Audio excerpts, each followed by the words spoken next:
Ladies and gentlemen, we are live!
Welcome everyone to the BX Sports Jack Network MMA Weekly of Austin and CHEF Dan. I am Austin, my co-host CHEF Dan. How you doing tonight, CHEF Dan? I am doing awesome, Austin. I love it because we got treated to some great MMA, and we're gonna get treated to some more great MMA. So I really can't wait for to just break down what we witnessed. It was just amazing. But I'm glad to be here with you, buddy. How you doing? I'm doing well. I'm doing all right. Tired, but from work, but it is what it is. If you're wondering why I'm wearing my Yankee hat, my hair all messed up. I need it to the point where I just got covered up with a blue Yankee. Well, plus the Yankees are well, so it works both ways. Like here.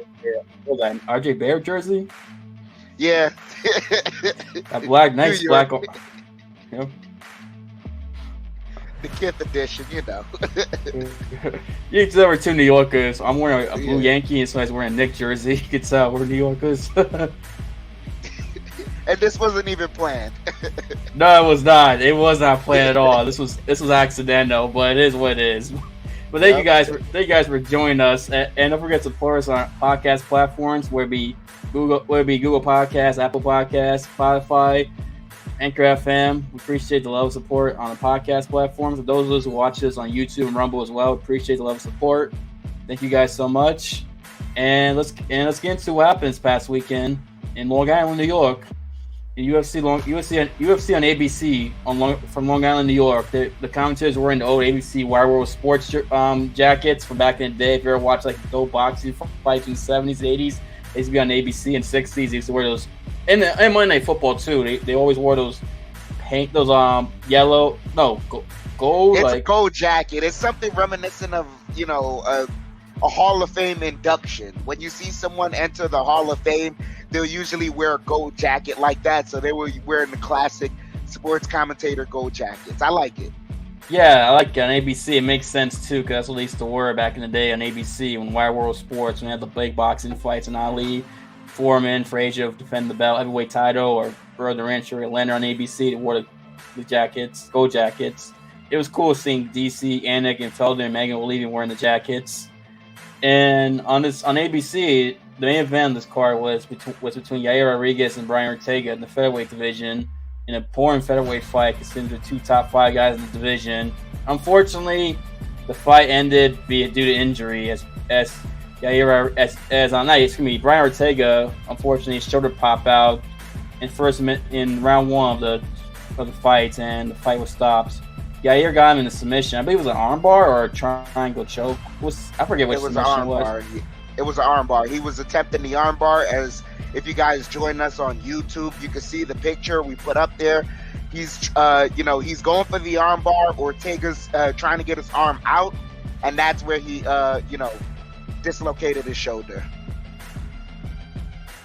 Yep, exactly. As the red line shows where the shoulder is getting dislocated, as he was trying to escape Yair's armbar, and unfortunately, his shirt popped out. And just a bad way and a good event. This was a very entertaining card, and it says a terrible way to end that card.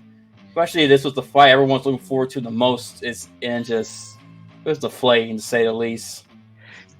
I wouldn't say terrible. I'd say deflating and anticlimactic. I agree with you, though. It's a bad way to end the card. It's not like they planned on doing this. It's unfortunate circumstances are seen, but you're absolutely right. This was a terrible way to end the card, and really, like, looking at it, it was one round of action that you can't even really dissect too much of. It was about roughly, what, four minutes of action? Yeah, 4 minutes of action. Not much to dissect. I mean, Brian Ortega said he was winning the round all the way through. Yair Rodriguez said he was winning the round all the way through. I mean, this doesn't even, for a 5-round fight, and this fight ends in TKO the way it does. What do you do? Oh, it depends how long Brian Ortega is going to be gone for. That's a question. We still don't know how long Brian Ortega is going to be gone for at the moment. I mean, unless there's some information I'm not aware of, but we don't know if Ortega's going to be gone for like 6 months or a few months. The severity of the shoulder injury, we have no idea. But if Ortega can recover quickly and doesn't need surgery or doesn't take too long, I say run it back, because Yair said he was willing to run it back if Brian Ortega can come back and fight soon. And Brian Ortega obviously wants to run it back. And I think this fight definitely should be run back again, considering the two very talented featherweights in the featherweight division. I would like to see these two fight again, personally. I'm of a different mindset. I'm of the mindset of, let's have Yair Rodriguez face Josh Emmett for the interim title. A contender. I'm there for the interim title. Right now, Volkanovski had to have surgery on his hand, so he's out for a while. Like, hand surgery means he's not going to be able to train either. He can't throw the damn thing. So we need a title. We need a champion while the guy is out. And if both guys are ready and they're willing to do so while, this definitely makes a statement for who Volkanovski should be fighting once he comes back, then I'm all for it. Because at the end of the day, I like, if I'm gonna wait for a rematch like this, then what else am I to look forward to? Because Volk is out. That means I don't get Josh Emmett versus Volk, and I'm not even looking forward to that. But that just gives me some finality and some results within the division. So what am I looking forward to next? Yeah, I agree with you. If Ortega's gone for a while, like if he's gone for like 6 months or longer, and yeah, I think that's a fair point. You gotta move on to Yair and Emmett, because I don't think Yair should get a title fight off of this performance at all, despite being a fresh matchup for Volkanovski. And yeah, so I think Emmett and Yair is a good fight to make. If Ortega's been gone for a while, as Volkanovski recovers from his hand injury, or hand surgery rather, excuse me. Well, yeah, injury too. No, I agree with you 100% that this is not, by no means am I saying that this is a performance that should get Yair Rodriguez a title shot. We're both in agreement on that. It's just that, all right, let's say Ortega is out for 2 months due to the injury. That would be 2 months plus 3 months of training camp. Whatever amount of time you give him away, that's the time plus the amount of time of training camp. Now, can I wait for that and get that done versus getting Yair and Emmett into the ring for the interim title? I understand your point there. I think both are good because 5 months is not too. I mean, it's not quick, but it's not too long. It's, let's say it takes 5 months for the fight to be made. I think I can wait 5 months. That's still the end of the year in December. You can probably do the December pay-per-view or maybe final card of the year. They can headline type of deal. I would, if it's 5 months. That we still don't. Like I said, we have no idea how long Brian Ortega's gonna be out. That's the unfortunate part of this. But if it's gonna be longer than that, then I agree. I think it should be Yair and Emmett. But for interim title or number one contender fights, either way, it makes sense. It have to be interim title because, like, right now, this is the funny part. Max Holloway, what do you do with Max Holloway? He just came off a loss, so now he's healing while this interim title gets placed. And, you know, Volkanovski, he's waiting to come back to either a lightweight championship or to defend his featherweight title. What do you do with Max in the midst of all this? And this is something that Max has to figure out to help the division move along because he's holding up the number one contender spot. That true number one contender spot that we want to give to someone, we can't because Max Holloway is right there. Not only that, but Max had kind of shown, like, prior to the Volkanovski fight, if you had put him in there with anyone else that was raising in the ranks, he was quick to put them down. Yeah, I mean, yeah, exactly. I think I mentioned it in our last show when not our last show, the show after the pay-per-view, when I mentioned since the Conor McGregor loss in featherweight back in 2013, Max Holloway was undefeated at featherweight, except for Volkanovski. That's the only person that beat him at featherweight besides Conor McGregor. Well, in 48 back in the day, but since the McGregor loss, he was 16-0 besides Volkanovski at featherweight. And the other thing too I want to say is not to take away from the performance that Volkanovski put on Holloway because that was a tour de force performance, but that shouldn't take away anything from the fact that, you know, in order for Volkanovski to get that type of performance, he had to have 2 cracks at Holloway. Yeah. And both times did not look convincing for Volkanovski. So the second one, yeah. The second one looked, you know, that's the one that made it seem like, yo, like for such a decision to happen and Dana White immediately leave the event, go to the podium and say, I thought Max Holloway won that fight. It was an indictment on Volkanovski. So that's why it's like, you know, there's a myriad of ways to look at it. But Yair, unfortunate, like, I don't want to say unfortunately, but Yair gets to move on to greener pastures. Unfortunately for Brian Ortega, he's on the mend right now. But where does that take him?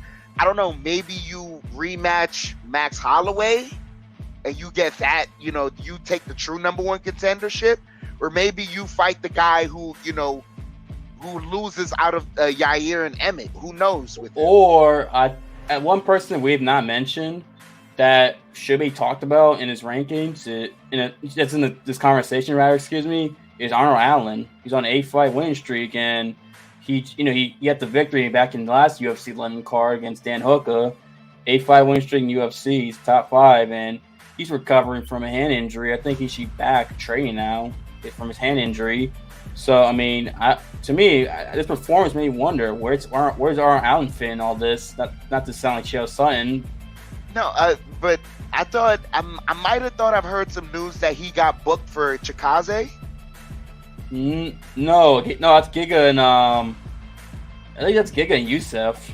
Youssef. Yes, Sadiq Youssef. You're absolutely right about that one. Yes.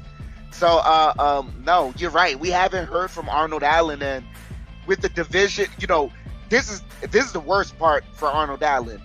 When you have a champion like Volkanovski telling the division, get your ish together so that you can, you know, find me a contender, and a guy in Arnold Allen who hasn't been heard from a while. That's two bad things. That's two things that should not go together. I agree. And he's on an 8-fight win streak, but, you know, for Arnold Allen, I mean, he like I said, fight Max or maybe Emmett or maybe Yair. It depends, or Ortega. If let's say like Yair and Emmett are booked, and then let's say Ortega recovers within 6 months, and then you do that. like you said, the featherweight division, it's not a lot of clarity. And then Calvin Kattar, because I think you and I agree. We thought Calvin won his fight against Josh Emmett. I mean, I don't know how that judge gave the fourth round to Emmett. I'm still ticked off about that. I'm still ticked. That caused Calvin to fight, but it is what it is. We get their results and we move on. One last thing I want to mention about Yair and Ortega. This is just funny to me. I saw this clip on Twitter and I just had to comment on it. I don't know, maybe you can give me the rationale and the psychology behind it. Right. But after the event, there's Brian Ortega in an arm sling, and he's apologizing to Yair Rodriguez's family. Yeah, I saw that. And someone, I don't know who it was, salute to you on Twitter, you're a genius, but his caption was, I don't understand why Ortega is apologizing to Rodriguez's family. It's not like they wanted to see a war out there. And that's true. Like, I think in like their best case scenario, they won, where their guy got out of there virtually in the first round, little to no damage, and he won. I don't know why Brian Ortega was apologizing to his family. It seemed weird.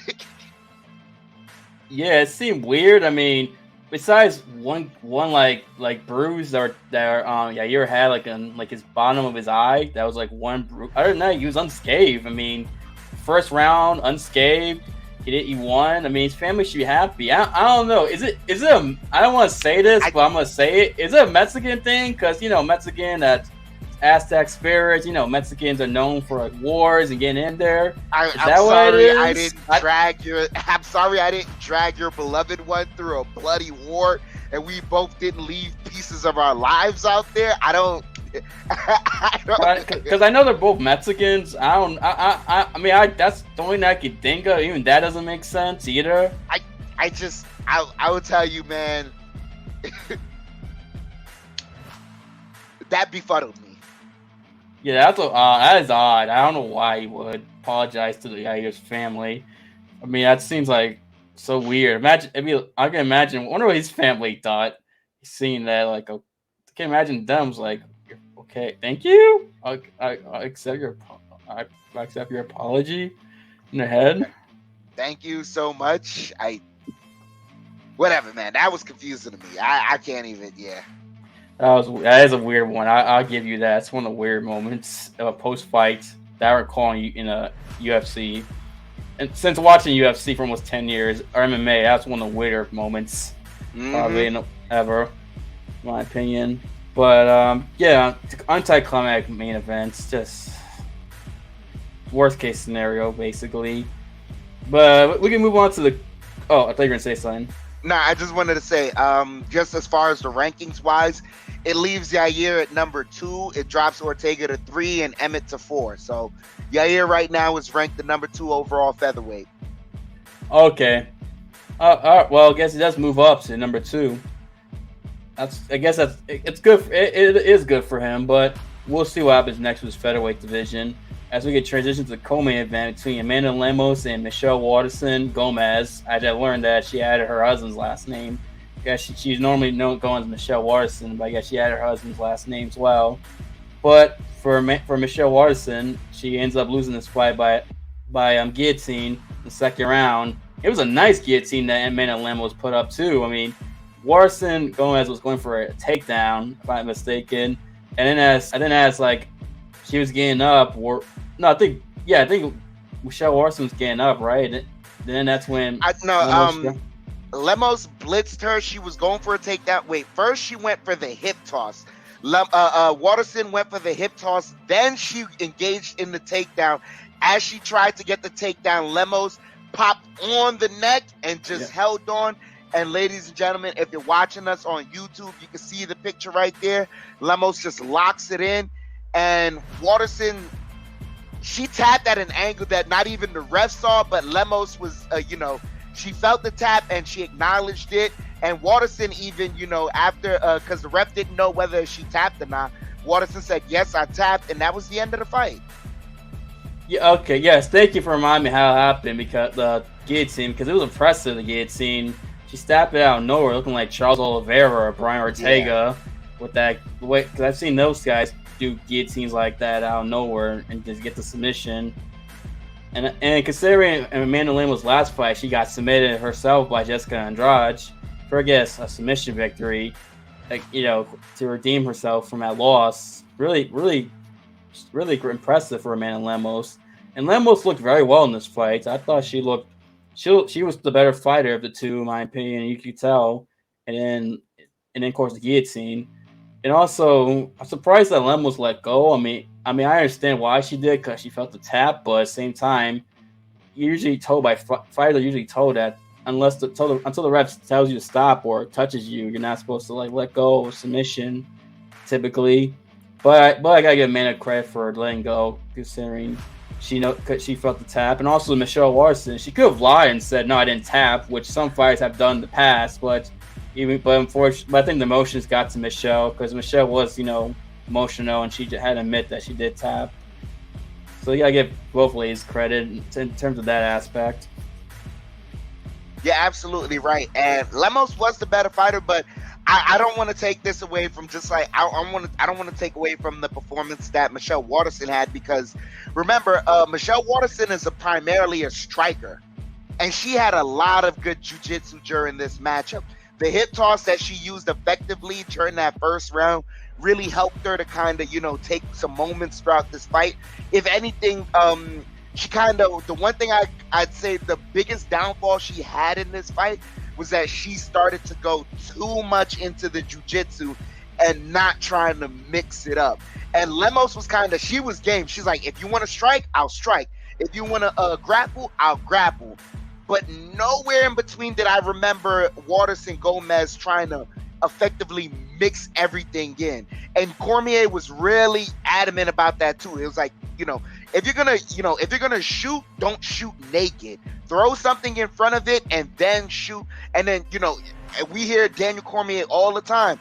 When you're shooting, you go for the single leg, you're gonna cut off at an angle. Don't go straight back. Michelle Waterson-Gomez was doing a lot of just going in one straight line. So you kind of start to set yourself up for the guillotine. Because if you're going in one straight line like that, you're never really protecting your neck. And Lemos just jumped on that. So, like you said, great performance by Lemos. But I don't want to take away from the fact that Michelle Waterson, she has a lot to work on. And this is something that could be a bounce-back performance for her. Hopefully, because I know Michelle's been in the game for a while, like a long time, and she is getting a little older. So, who knows with her if she can? Hopefully, she can bounce back, because unfortunately, time's not on her side, and she's a veteran of the sport, Michelle Waterson. But great job by Amanda Lemos. I believe everyone got finished, with the exception of the main event, got performance bonus. So Amanda Lemos did get performance bonus, along with everyone else that got finished on this card. I believe so. Yes, you're right. Yes. Yeah, absolutely right. Because I remember that they were hearing about after the show that Dana was getting performances to everyone that got finished, basically, which was the right call, because all the finishes were pretty good. And speaking of finishes, unless you want to say something else about the co-main event. Nah, go ahead. We could get right into the next one. In the welterweight division, the Li Jingliang gets the victory of Muslim Salikhov in the second round, 4 minutes and 30 seconds, via TKO, punches and elbows. And this was a great bounce back performance from the Leech after getting destroyed by Hamzat back in October in Abu Dhabi. Great performance, considering Muslim Salikhov did take the Leech down, and he didn't do much damage. Really, Muslim did to the Leech, but still, he was still in bad predicaments at times. But Leech was able to get up and survive the first round. In the second round, have a lot more success, as it seemed like Muslims seemed to slow down in the second round. And then he caught Muslim. The Leech did when Muslim was off balance and basically rocked him as Muslim was trying to recover and go back. But the Leech kept pressing forward, and then he hit a body shot that DC mentioned. For some reason, UFC did not show the replay. They should have. Oh my gosh! I'm so right about that. I don't know why they didn't show the replay. DC was talking about it. They didn't show the replay. It was a great body shot. And I was saying, like, I was screaming to my screen. I was like, trucks in the back. Listen to the commentator. The body shot is important. It's like sometimes, I'm sorry for cutting you off. I'm gonna let you go in, but I just had to go in on this moment. I'm thankful for you for bringing this up. But yo, can y'all please? I know we care about the finish. The finish is nice too, right? But then the real fight fans, the guys that help you guys make money, we like the setup too. We love fight signs. Can you guys please? That's all we ask. Yeah, but go ahead. Yeah, but the body shot opened Muslim up to where Li Jian drew a right that caused Muslim's head to hit the cage. If you watch that, like Muslim was near the cage when he got the body shot. Then Li Jian drew a right, which caused Muslim's head to hit the cage after getting rocked with a punch, and that caused him to fall. And basically, it was his downfall. Was getting hit with a punch so hard his head bounced on the cage, which getting hit by a right hand for someone like the Leech is bad enough. Then getting hit with the right hand, your head hitting the cage at full force is a recipe for disaster. As Muslim ended up dropping, and Leech drew a couple more follow-up shots, but that was it. It was, like I said, a great bounce-back victory for Leech. Li Jingliang, considering like what happened in his last fight against Hamza in October, where he got destroyed. Great performance from the Leech, and nice victory too. I mean, it's not often you see someone win when they throw a punch and their opponent's head hits the cage.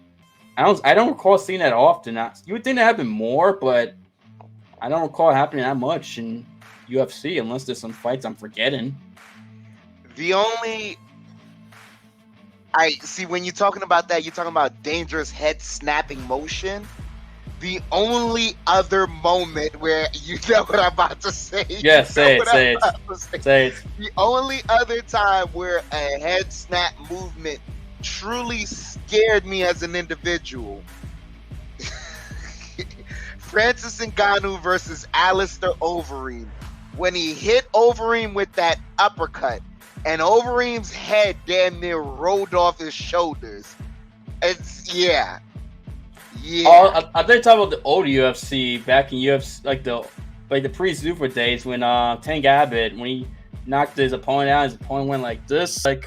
Oh yeah. As I'm demonstrating to those who listen on your podcast platforms, I forget who he fought. It's Tank Abbott against someone. I thought you were talking about that one where his body turned like this. There's that, but I think I don't know, probably because I've just been watching a lot of old fights recently.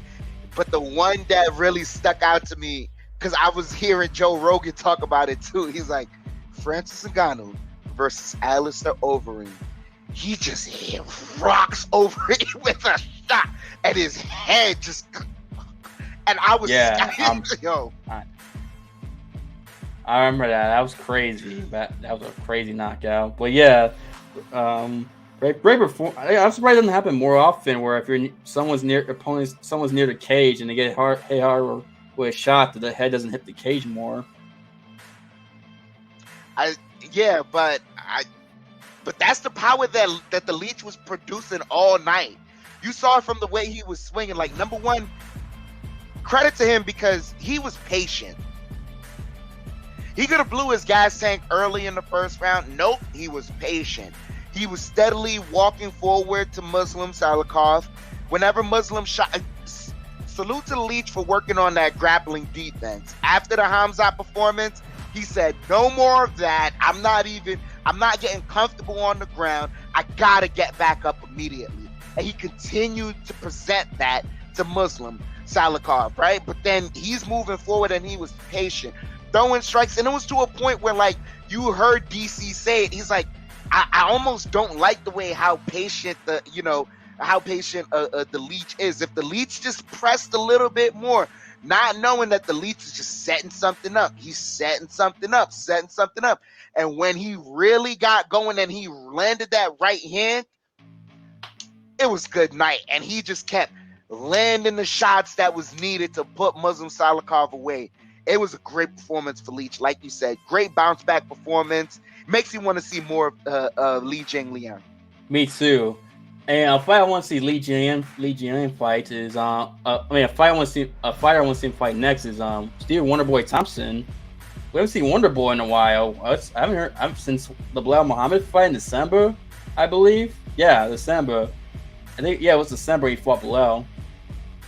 Did he fight Bilal after Gilbert? Yeah.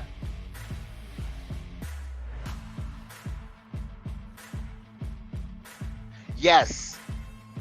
That was December. Gilbert was the Conor McGregor and Dustin Poirier 3 card. That was the co-main event. And then Wonderboy fought Bilal in December. Yes.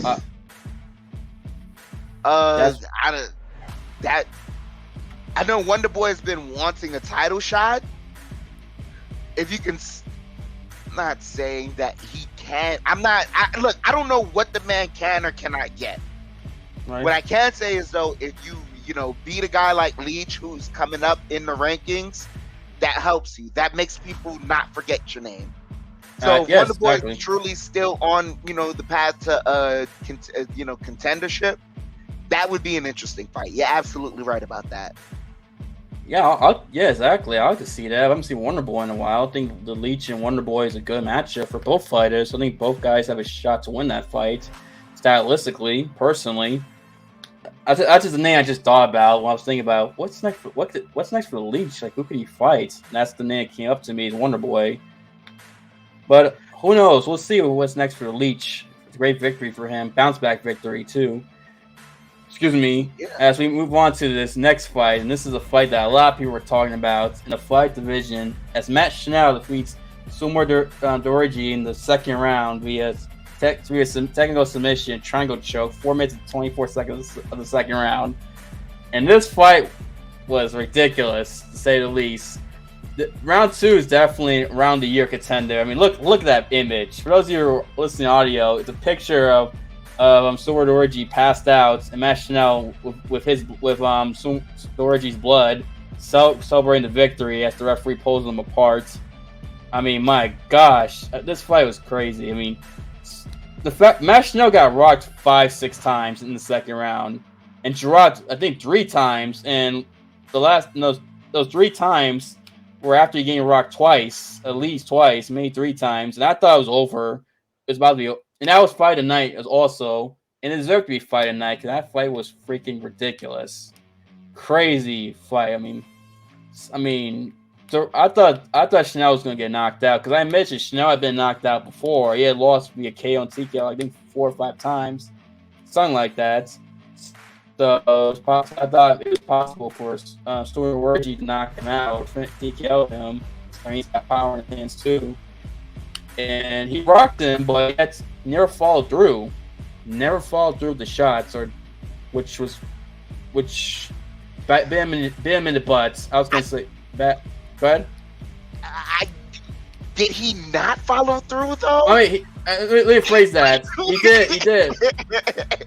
He did, but he wasn't successful, and that's what bit him in the butts. Yeah, because I'm not gonna lie, like, I had to rewatch that second round like 3 times. It just off the pure fireness, the fieriness. Wowie wowzers. I mean, wowie chewies glee.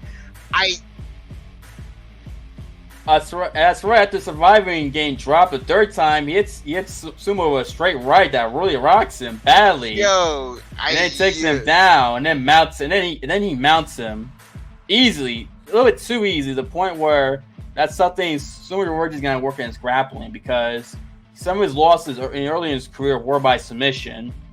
That seems to be a weakness of his. It seems like his submission defense. And it showed here because Schnell got the mount like super easy and just punched him, elbowed him, and then got the triangle choke, and then just choked him out. Like he made him unconscious.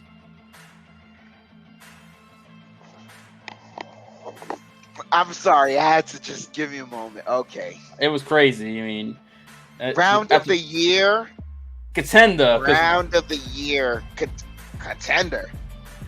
You tell me what round you gonna hit. It's either this or round 5 of Glover and Yuri. Yeah, that's the only one, maybe. But then, like, bro, did Yuri and Glover? Yeah, yes, they did.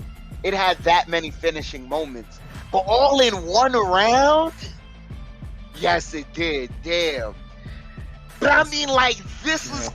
But that was crazy too. Damn. I'm sorry. You just. No. It's these 2 rounds. Let's be honest. It's these 2 rounds, and I'm not even like.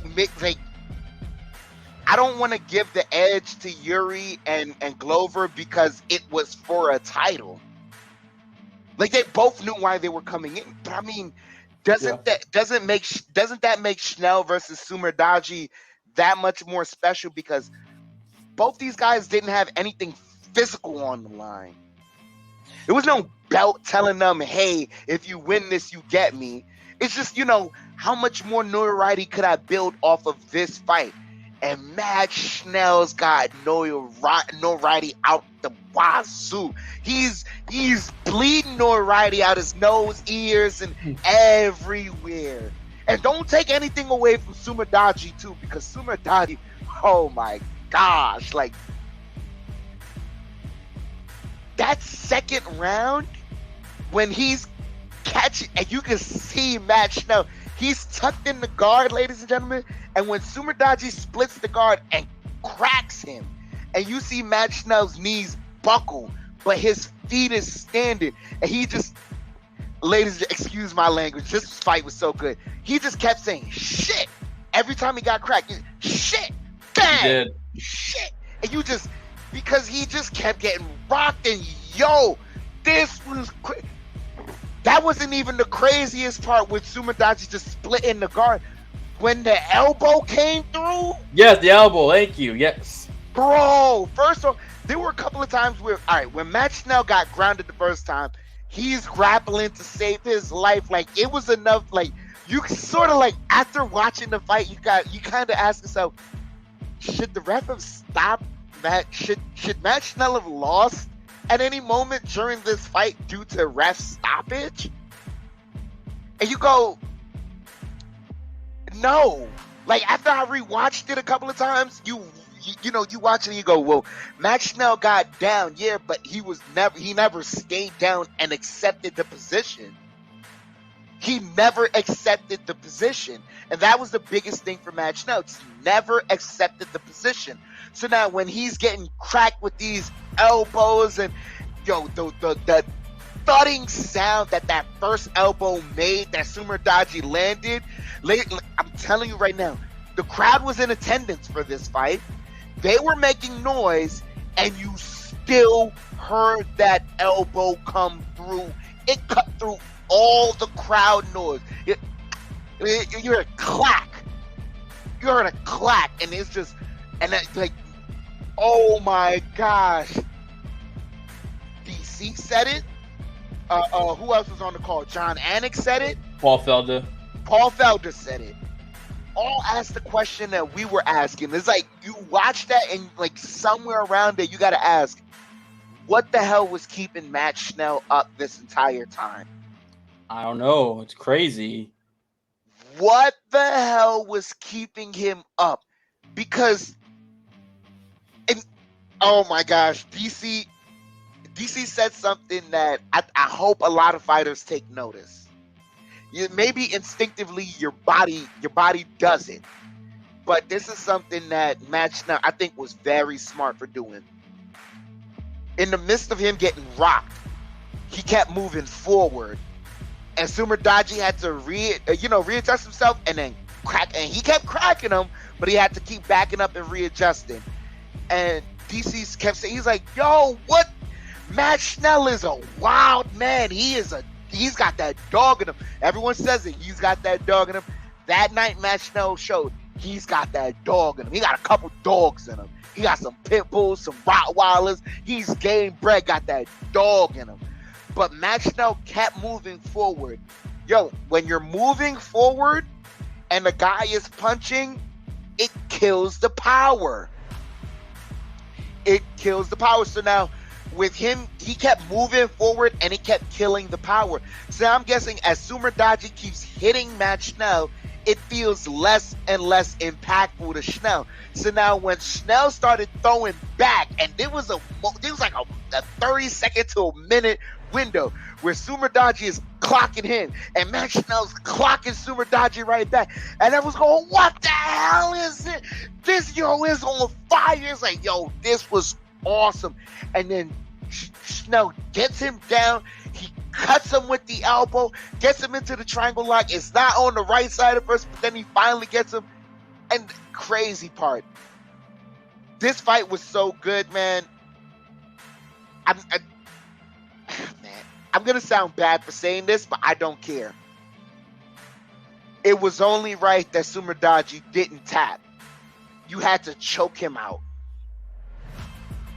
And not to say like as far as like this is the model that every fighter should have, but in specifically for that fight, for that round, the grit, the pure tenacity that these two guys showed. If Matt Schnell wasn't gonna go down off of those shots that Mudaerji was hitting him with, Mudaerji was not gonna tap out. He was gonna try and find a way, but then it left him lifeless. And Matt Schnell running up, yo. I know both fighters got a bonus, but Matt Schnell, man, that's a bonus-worthy performance. He got up, and I got to show that picture yet again. Where is it? Yes, as you see it, he's got the money sign going, ladies and gentlemen. He's got the money sign going because that was a money fight. That was money. Oh. Indeed, that was money. Money fight, money performance. My gosh, what a freaking fight! Crazy ass fight. Excuse my language, but it was just wow. I mean, round two. I mean, Schnell got rocked 5-6 times, dropped like 3 times, and yet he all in a round. He wins in that round. He comes back and wins and bloodies Mudaerji. I mean, what? I mean, damn, what the? It's ridiculous. I say this, man. When you watch that fight, I'm gonna tell you right now, if any, like, yo, that's the way you're supposed to do it, man. As far as like, if you're losing a round that badly, it's finish or get out. When you're losing a fight that badly, you gotta at some point, if you really want to win, and no one is saying that you should be, but based on your want to win, there should be certain gambles you're willing to take. And Matt Schnell took that gamble, man, and it paid off. Yeah, I agree. Matt Schnell, gets a great victory, great performance from him. And Mudaerji's talented. Hopefully he can work on that defense, just a grappling defense. Because, like I mentioned, some of his previous losses were by submission, and he had done well recently too, but hopefully, if he can work on that, maybe he can take him to a championship level because he's talented. He showcased how good he is in his previous fights and even this fight, but still, it's definitely something to work on. I mean, we mentioned the Leech earlier. He worked on his grappling defense and paid off for him in this fight. Oh my gosh, that was crazy, though. Yeah, epic, great fight. Great fight. Right, and as we move on to the next fight, the fight before the Schnell and Mudaerji fights, second fight in the card, which was in the featherweight division between Shane Burgos and Charles Jourdain, as Shane Burgos wins a decision 29-28, 2 judges scorecards, and a 28-28 on another judges scorecard. As it was a draw, one judge gave it a draw. And there's an argument this fight could have been a draw because some people could argue the first round could have gone to Charles Jourdain based on the damage. And then we all agree Charles Jourdain won the third round. I think it was obvious. Third round was Charles Jourdain's round. And the second round was Shane Burgos' round, too. In the first round, I thought I gave the fight to Shane Burgos because I thought Shane Burgos did very well in grappling early on that round, took him down, and had him submission too, to the point where it looked like he was about to choke out Charles Jourdain. But give Charles credit for getting out of that submission hole and be able to tag Shane Burgos, hit Shane Burgos a couple of times after getting up from that submission, getting up and in the stand up there. And in the second round, Shane Burgos won that round dominantly to the point where you can argue it was a 10-8 round because I don't recall Charles Jourdain doing anything in that second round. I wouldn't give it 10-8. I'd give it 10-9 off the fact that there was no almost. 10-8 is only for, a almost finish in the round. You know how that goes. But I know, but sometimes people argue it was domination. They argue it was 10-8. But I see what you mean, though. I see what you mean, though, Dan. I see what you mean. But Shane Burgos turned to a grappler. He turned to like freaking Damian Maia or Charles Oliveira. Shane Burgos, I always say he's underrated jiu-jitsu, good jiu-jitsu, but he's a striker. He's trains at Tiger Showman, which is known for striking in New York, and has a lot of knockouts. Well, and here he was just grappling, like a lot of grappling, a lot of wrestling, and he showed a different style for him. For himself, which is very good considering it's good to showcase different skills and utilize them, considering sometimes you may have to use that to beat another opponent, especially as Shane climbs up in this featherweight division, which one thing I mentioned a couple of times in previous streams that the featherweights tend to be very strike heavy, a lot of strikers in that weight division, so maybe if you have some grappling to separate yourself from them, maybe you could make a run potentially. But go ahead. No, I was going to say, and that salute to Shane Burgos for studying the division. A lot of guys don't do that. He's studying the division. Right, and also he also showcased something different because Charles Jourdain he's got a good stand-up and can hurt his opponents well. He's got some decent knockout power, and also Shane's been hit a lot in some of his fights, so Shane probably recognizes he doesn't want to get hit too much. Although in the third round, he did get hit several times and survived because Shane's the one tough man from the Boogie Down Bronx. Shout out to him. Or New York too. You wonder why I'm a Shane Burgos fan. It's New York from the Bronx, Boogie Down. Got rep this, big fan of Hurricane Shane. But Shane showcased his toughness. Charles Jourdain that third round didn't quit. Was trying to go after it and definitely hurt Shane a couple of times. And Shane was able to survive, thankfully for him, and get that victory. And I think Shane might have injured his hand because I noticed that he wasn't throwing his right hand, seemed like, at all during the rest of that. Like, especially in that third round where he was getting tagged a lot. He kept throwing elbows and clinching, but wasn't throwing back. So it looked like he might have hurt his hand that fight. I don't know if he did because I haven't really checked on and see if he had any injuries. But that's something I noticed. Hopefully, if it did injure his hand, it's not too serious. Hopefully, it's not Volkanovski type of damage or Volk gets surgery. Nah, you that was astute observation on you. I didn't notice that. Salute to you for noticing that. We're gonna do our research on that. Hopefully, bring back some information on that. But you're right. I agree with everything you said. Third round, Charles Jourdain's completely. Second round, Shane Burgos' completely. So now you kind of go to the first round, and what are you judging it on? The strike counter says that Charles Jourdain won the striking. But if you really watch the fight, and like you said, man, there were you start off the last criteria is going to be octagon control. But out of that last criteria, Shane Burgos had that. Then you go into, striking effectiveness and things of that nature. Jourdain took the striking effectiveness, but Burgos kind of matched him because when he was grappling with Charles Jourdain, he kept busy with striking and submission attempts. He wasn't just holding him just to hold him.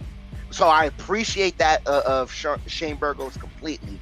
And when you look at it, I guess he maintained control for majority of the time while striking and doing a lot of the submission attempts. So I agree with you 100%. It was Shane Burgos' fight, but it doesn't take away from the fact that Charles Jourdain put on a great performance. Both of these guys put on a great performance, and this,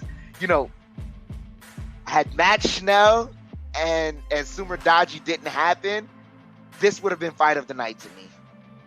Yeah, it would have. I agree with you there.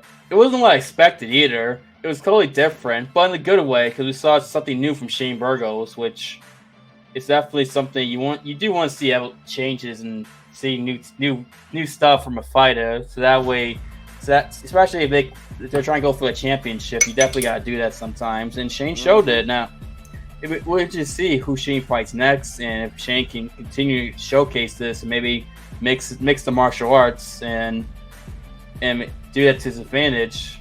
Because especially considering he's been hit a lot and made his way of avoid getting hit as much by grappling as well, which is smart on his part. And like I said, hopefully he does well. Because like I said, I am a fan for obvious reasons I mentioned. But yeah, shout out to Shane Burgos and Charles Jourdain too for coming back in the third round, making it entertaining, competitive, and hurting Shane too.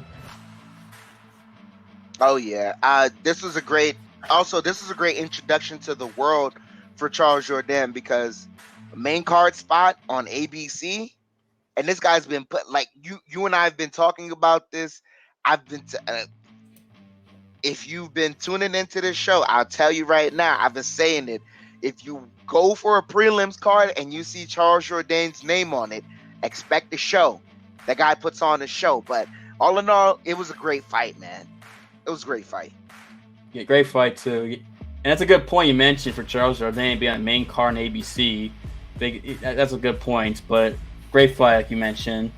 As we turn to the first fight on the main card, which was in the women's fight division between Lauren Murphy and Miesha Tate. Lauren Murphy wins this fight via unanimous decision, 30-27 on 2 judges' scorecards and 29-28 on another one.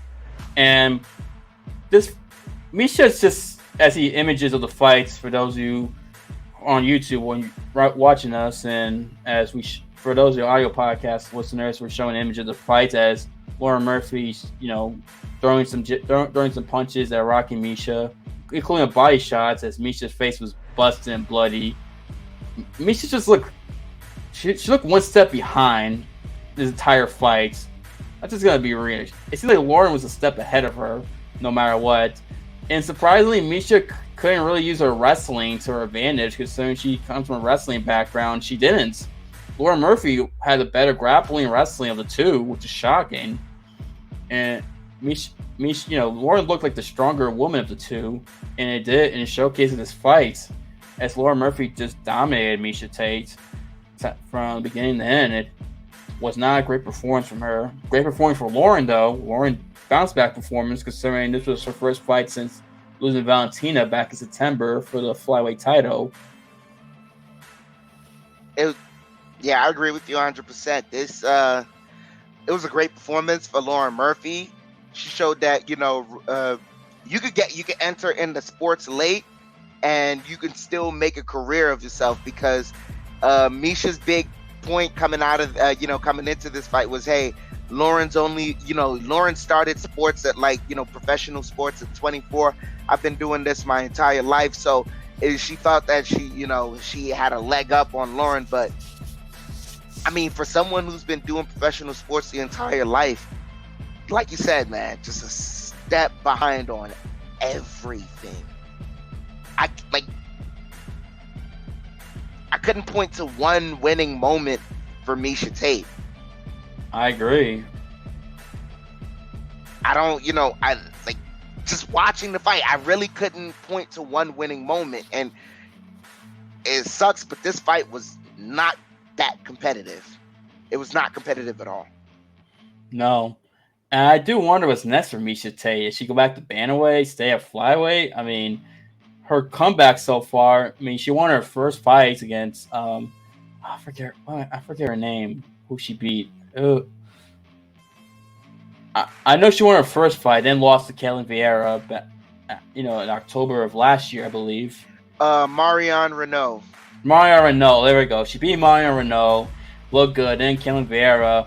Katlyn just looked like the better woman of the two, considering she was a lot younger, and won that fight pretty convincingly, if I recall. And then here, she just got outclassed. She just got outclassed in this fight, especially against someone, Lauren Murphy, who, like you mentioned, started professional sports at 24.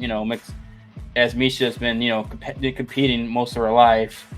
So you wonder if Miesha, what's next for her? Does she stay at flyweight, go back to bantamweight? Does she end the comeback tour? Because it hasn't been great so far, despite the victory against Marion Renault. bro, I'm just as lost as you. I don't know what to. That was just like, you know, the Kaylin Vieira one. That's one performance, yeah, but this is a bad performance by Miesha Tate, and it's something where like you kind of gotta just, you know. I know she has. I think she may have a broken orbital bone. I wouldn't be Or surprised. fractured orbital bone, because there was a eye. On her eye. I think there was a broken orbital bone, and under it there's a hematoma right there. And if you saw the picture that she had, like her eye was damn near swollen shut next time. So she's gonna have some time to she's gonna have to take some time to recover.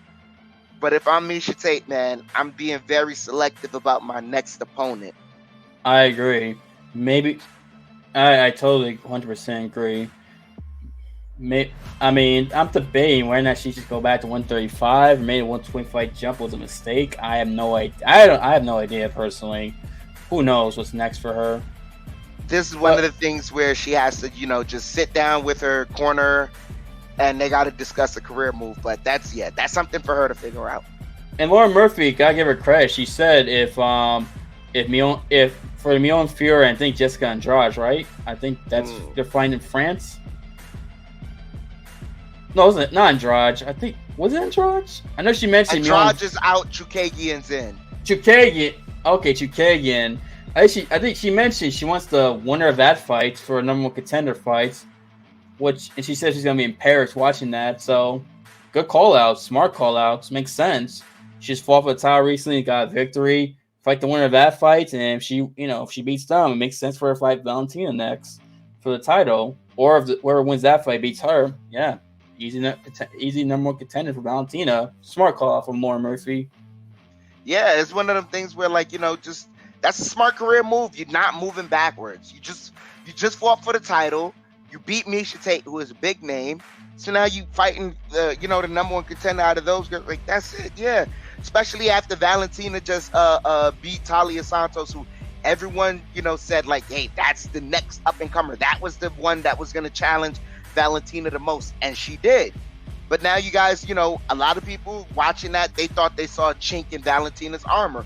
Whoever thinks they could expose it, bring yourself up to the front of the line and expose it. I'm just checking. It's Jessica Andrade. Kayla Chukagian was supposed to fight her, but she pulled out. Andrade stepped in. That's what it is. I saw somewhere Marcel Dwarf put on Twitter that Andrade is out and Chukagian's back in. Really? Huh. No, I checked the UFC website. Oh yeah, you're right. Okay, UFC website hasn't updated. That's what it is. You're right. No, you're right. You're absolutely correct. Yeah. All right. My bad. So, you're good. You're good, bro. But so Chukagian versus Fior, and the winner gets either Shevchenko or Lauren Murphy. That's not a bad result. I'm excited for that. Yeah, I'm excited for that. I'm excited for that France card. UFC first time in France in September. That when we get there, it's gonna be cool to see. Finally, that was the last major country that MMA was banned. The UFC hasn't gone to was France. Now it's finally going. So it's gonna be cool to see. Like, and that's the thing that I think it should be like just duh. I agree. Duh. I totally agree, but I don't know what took the French so long, but that's another story for another day. And in the start of the undercard, very quickly, there were some memorable performances. Any fights you want to shout out? This one didn't end in a KO, but for me, I liked what I saw from this one. The first fight on the preliminaries, Emily Ducat versus Jessica Penne. Emily Ducat wins this one via unanimous decision, and she just, was a step above on Jessica Penn.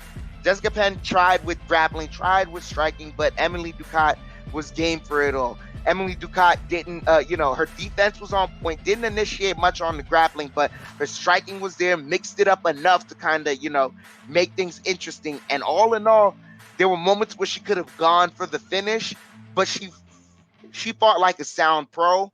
The UFC wasn't too big for her. She's right where she belongs. Yeah. Emily Ducat, for those of you who don't know, is the woman who got that viral knockout last year, Victor, where she hit her right hand, froze her opponent, excuse me, and then hit the head kick that we used in our intro. So, I mean, that's for those of you if that name sounds familiar, that's who she is, and she made her UFC debut and won against the number 14 ranked Jessica Penne in a strawweight division. So I wouldn't be surprised that Emily's ranked now. I think she should be, considering she's ranked number 14. Okay, good for her. Look at that viral knockout a year ago. Now she'd be a ranked opponent. Now she's ranked in the UFC in the strawweight division, which is the toughest division in women's MMA. So Emily Ducat has a shot. You know, she's big things are happening for her. She's got a chance to do something in this talented strawweight division. We'll see, because it is very deep and tough. But congratulations to her. What fight I want to mention is a fight that I'm surprised was in the prelims. I'm surprised not in this upcoming card in London, which is Ricky Simón and Jack Shore. Ricky Simón defeats Jack Shore via submission, arm triangle choke in 3 minutes 20 seconds the second round. Good performance from Ricky Simón. This guy is definitely turned a corner. This is a guy who lost to Uriah Faber when Uriah Faber made his comeback in 2019. And I forgot, and he lost, I think, Rob Font afterwards. But since then, it's gone on a 5-5 win streak. Or I think, yeah, it's 5. For some reason, I'm thinking 6, but I remember it's 5 for Ricky Simón. Give me one moment. It's 5-5 win streak. Yep. 5-5 win streak. Beats an undefeated ranked opponent Jack Shore, who was 16-0 prior to this fight, who was ranked number 14, as Rick Simón was ranked number 11, gets a victory, hence Jack Shore's first loss. A very talented guy from the UK, from Wales particularly, and it's great fight on the prelim. Great performance on the prelim card, which is, like I said, surprises a prelim fight considering how good these two guys are in the tough bantamweight division. But great performance, submitted Jack Shore, who's got very good grappling too. And he called out Sugar Sean O'Malley, which was the right call out. Very good call outs. But that ain't happening because of the big news that happened this past day, which we'll talk briefly about later on because it's a big deal for Sean O'Malley. But great call out. I mean, Ricky Simón, I mean, hopefully he fights someone in the top 10 in the bantamweight division. Although a lot of guys are booked in bantamweight. You got Sterling and Dillashaw. You got Sangan and Song Yadong in September. Cruz and Chio Vera in August. And actually in a couple of weeks in San Diego. Then you got what's the other? Oh yeah, Sean O'Malley and Pierre Yan. I mean, so a lot of guys are busy in bantamweight, but I think there's some guys for Ricky Simón to fight. Shout out to him getting another victory as he becomes a potential dark horse in that bantamweight division. Oh yeah, another a performance that I wanna. Dustin Jacoby versus Da Jung. This one was. I believe it's a one-hitter quitter, right? Yeah, it was a one-hitter quitter. One-hitter quitter. They're, jabbing around each other, and they're both talking trash to each other. And Da Jung is very confident in his striking. Rightfully so. He looked like a very fluid striker. He looked like a guy that, dangerous thing, though, right? As good as he looks, as far as his actual physique. I now know why they say you shouldn't stand upright in MMA. He was standing upright the entire time, never really crouching, never keep moving his head or anything, giving Dustin Jacoby anything else to look at. So when Dustin threw that right hand, Da Jung went, done, that was it. One hit, knockout, that was it. And he got knocked out, and then the fall to the floor woke him up. Impressive performance by Dustin Jacoby. You're right that he should never stand upright in MMA. I mean, we saw a couple weeks ago with Sean Strickland when he did that against Alex Pereira, how disastrous that was. Not best fight game plan for Sean Strickland, but yeah, and we see it again with Dustin Jacoby and Da Jung. Another fight I want to mention is the main event, the prelims. Punahele Soriano defeating Dalcha. I'm a butcher. Lungiambula in the second round of via KO. Very, very. I think it wasn't one hitter quitter. I know he dropped it. Was it winner quitter? It was it was an overhand left to an uppercut. Okay, and left the uppercut, and yeah, and Soriano, I believe, lost the first round, if I'm not mistaken.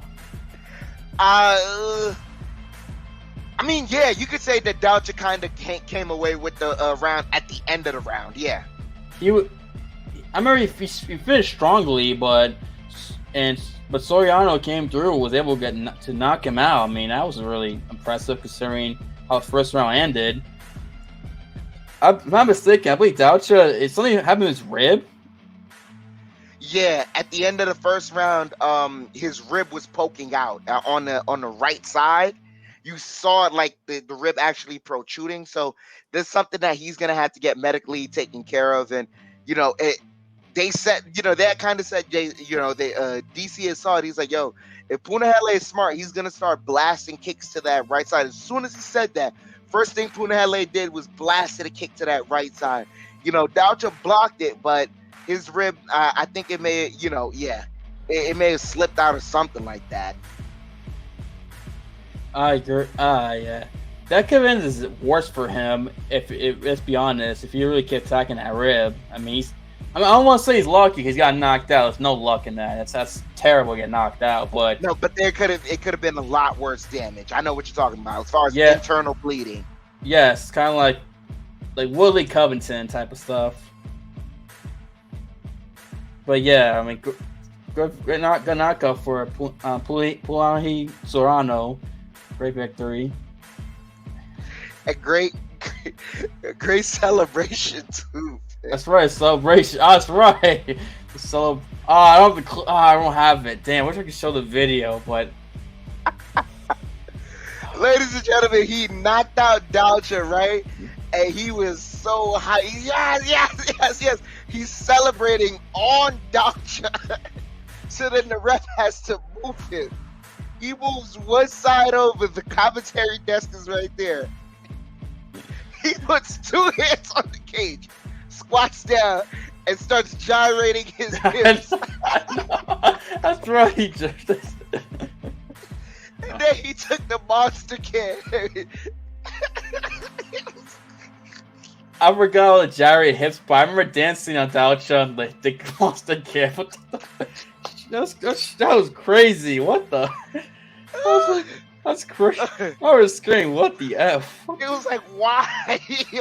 I understand you won, but bro, get off the dude. I was saying, what happens if this guy somehow wins the championship? I forget which weight class he's in, but what if he wins the title? What celebration is he gonna do if he somehow does it? You know what? I'm here for the Punahele Soriano trade. Let's go. Punahele, yeah. Crazy. Oh, what a... Oh man. What a celebration. My God. Yeah, that was good. Is there any other fight you want to point out on the preliminaries? I do want to shout out Dustin Stolfist for defeating Dwight Grant in a very competitive somewhat competitive fights. It was 28-28. I'm trying to remember what round did Dwight Grant win? I'm trying to remember. Shoot, I'm forgetting now. I remember it was competitive. I'm just trying to remember. I forget what round Grant won. Damn, I'm forgetting. That one I didn't catch. So yeah. My apologies for forgetting, but shout out to Dustin Stolfist for getting the victory there against Dwight Grant. But yeah, that's it. Yeah, I don't have any more fights to shout out on our preliminaries. All in all, this is a pretty good card. I mean, to have two potential fight of the nights on the main card, this is a really good card. And UFC, whenever they go to ABC, they make sure that the card is correct to where you get a show. You definitely get a show. So salute to the UFC and thank you so much to those guys for putting on a show on ABC for the world to see. I agree. I totally agree. So it was a very good show. Great show despite the main event. Very good show overall. And the UFC tries to do it right and to go on ABC, considering how big deal it is to be on ABC. And I'm glad that the commentators wore the old ABC Go jackets, like the Wide World Sports or the 70s Monday Night Football era. Or when they had the Olympics. Yeah, it looked nice. It fit perfectly, in my opinion. It's right where it needed to be. I mean, so with that, we could move on from that to the next card that's on the breakdown.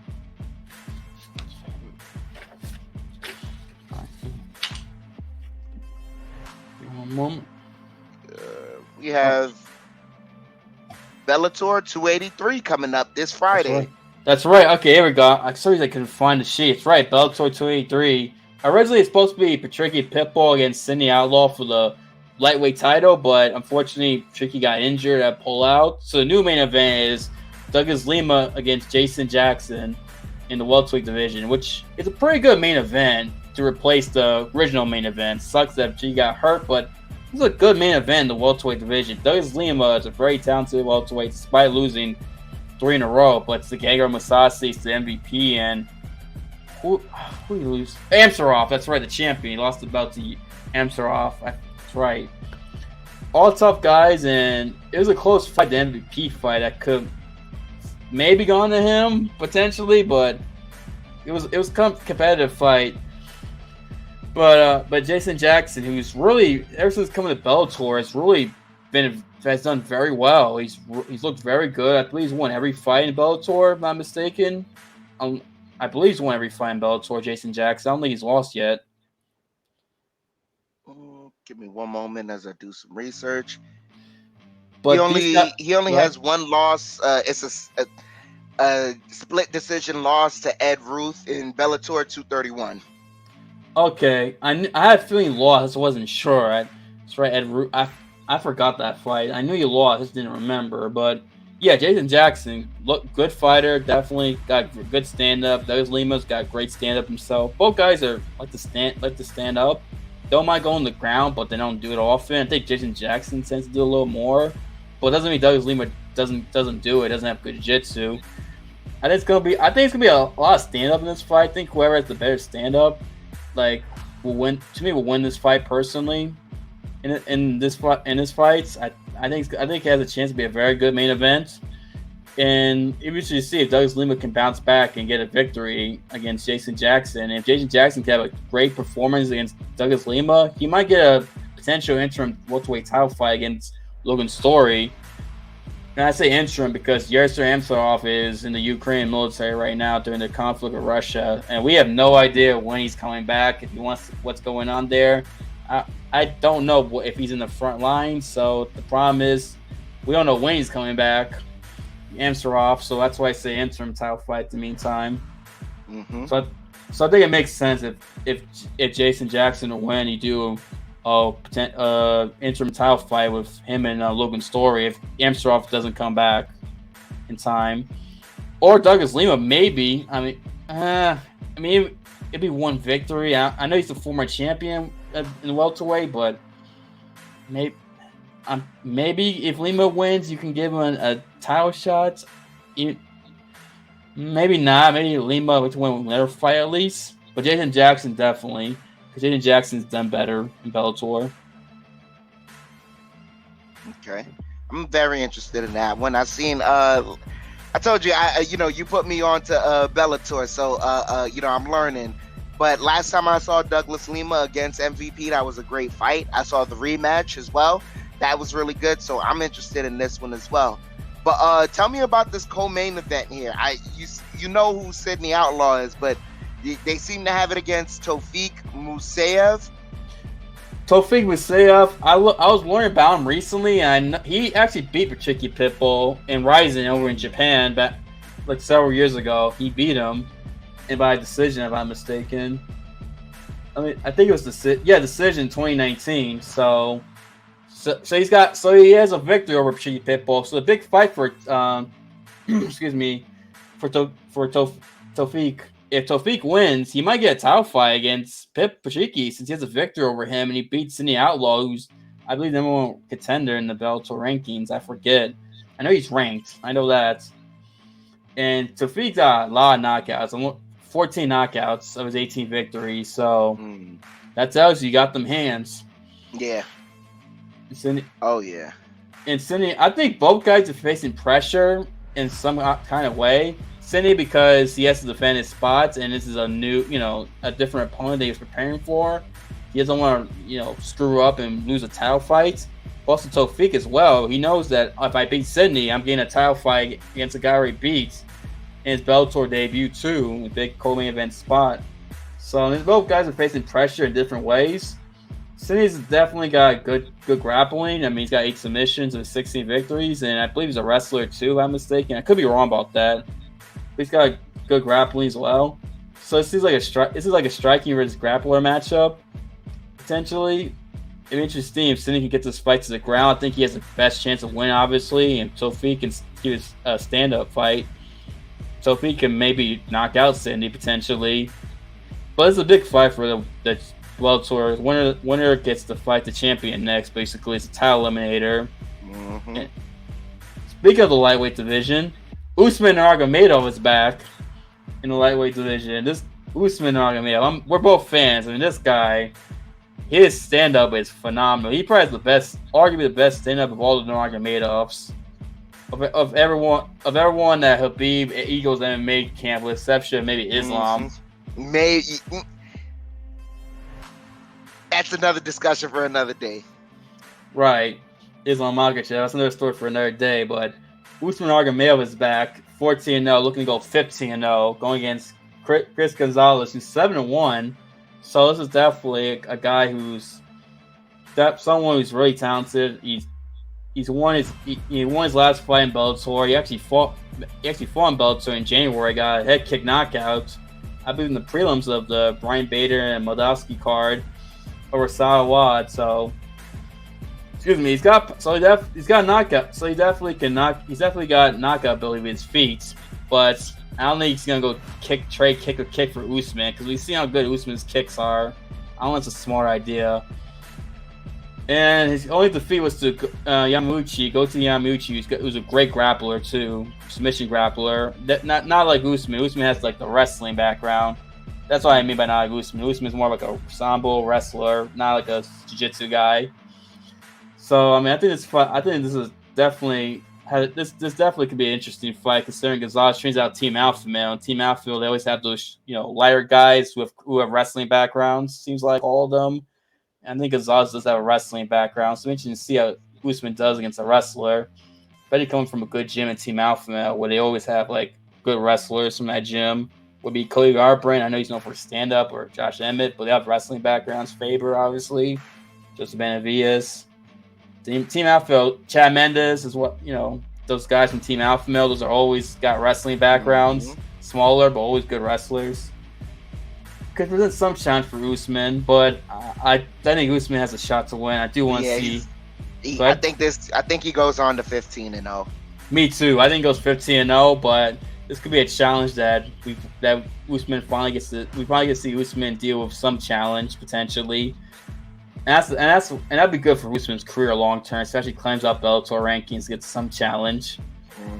Because a lot of these fights have been easy for Usman if we think about it. It kind of lends to direct it. What some MMA fighters could do with Usman is they could say that he has a boxer's record. It's like, yeah, you have a big 0 next to the loss column and you have all this huge numbers, but who have you really fought? So the class of opponents have to get harder and harder to threaten that loss column.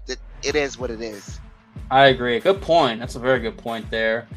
But I'm glad to see Usman back. Usman Nurmagomedov fight. As we move on to the next fight, I believe this is might be the first fight of the main card, if I'm mistaken. I believe Lorenz Larkin against Muhammad Berkamov. I could be wrong. I have one more fight here as well, but yeah, break down this one. Lorenz Larkin, very talented, very underrated, very good striker. Very good mix of martial arts overall. Guys, was very talented, did well in Strikeforce, and even UFC did very solid, and it's done well in Bellator. Going against a guy in Muhammad Berkamov, who I'm not too familiar with. Researching him, he's 14-0, so another undefeated guy from Russia, kind of like Usman Nurmagomedov. I believe he's not from Dagestan, but he's from that region, that Northern Caucasus region of Russia, that area. Trains out Sanford MMA. Got 9 submission victories of his 14 victories, so guy likes to take to the ground and win by submission. Against Lance Larkin, very good striker, but also guy's good, very good overall. Tough fight for Lance Larkin going against an undefeated guy who's trains at a good gym, Sanford MMA. Also a risky fight because he's not exactly well known. Muhammad Berkamov, although he does have a victory in Bellator, but still not exactly a guy that people know unless you really like follow the sport like super hardcore, or unless you follow the Russian, it may seem like that. Maybe you might have known him. Mm-hmm. It's gonna be a good challenge for both guys. I mean, if Muhammad could beat Lance Larkin, that puts him in that welterweight rankings. If Lance Larkin could beat him, he ends up undefeated Russian his first loss, and he climbs up the rankings too, and lets people know that Lance Larkin is still that dude. I mean, Larkin's running, I believe, a 6-fight win streak too as well. So this is gonna be an interesting fight, a very competitive fight. Larkin's come out with a TKO victory over Kyle Stewart back in May in France. That's right. I knew he fought recently. I just didn't remember what card it was. It was that Congo Ryan Bader fight in France.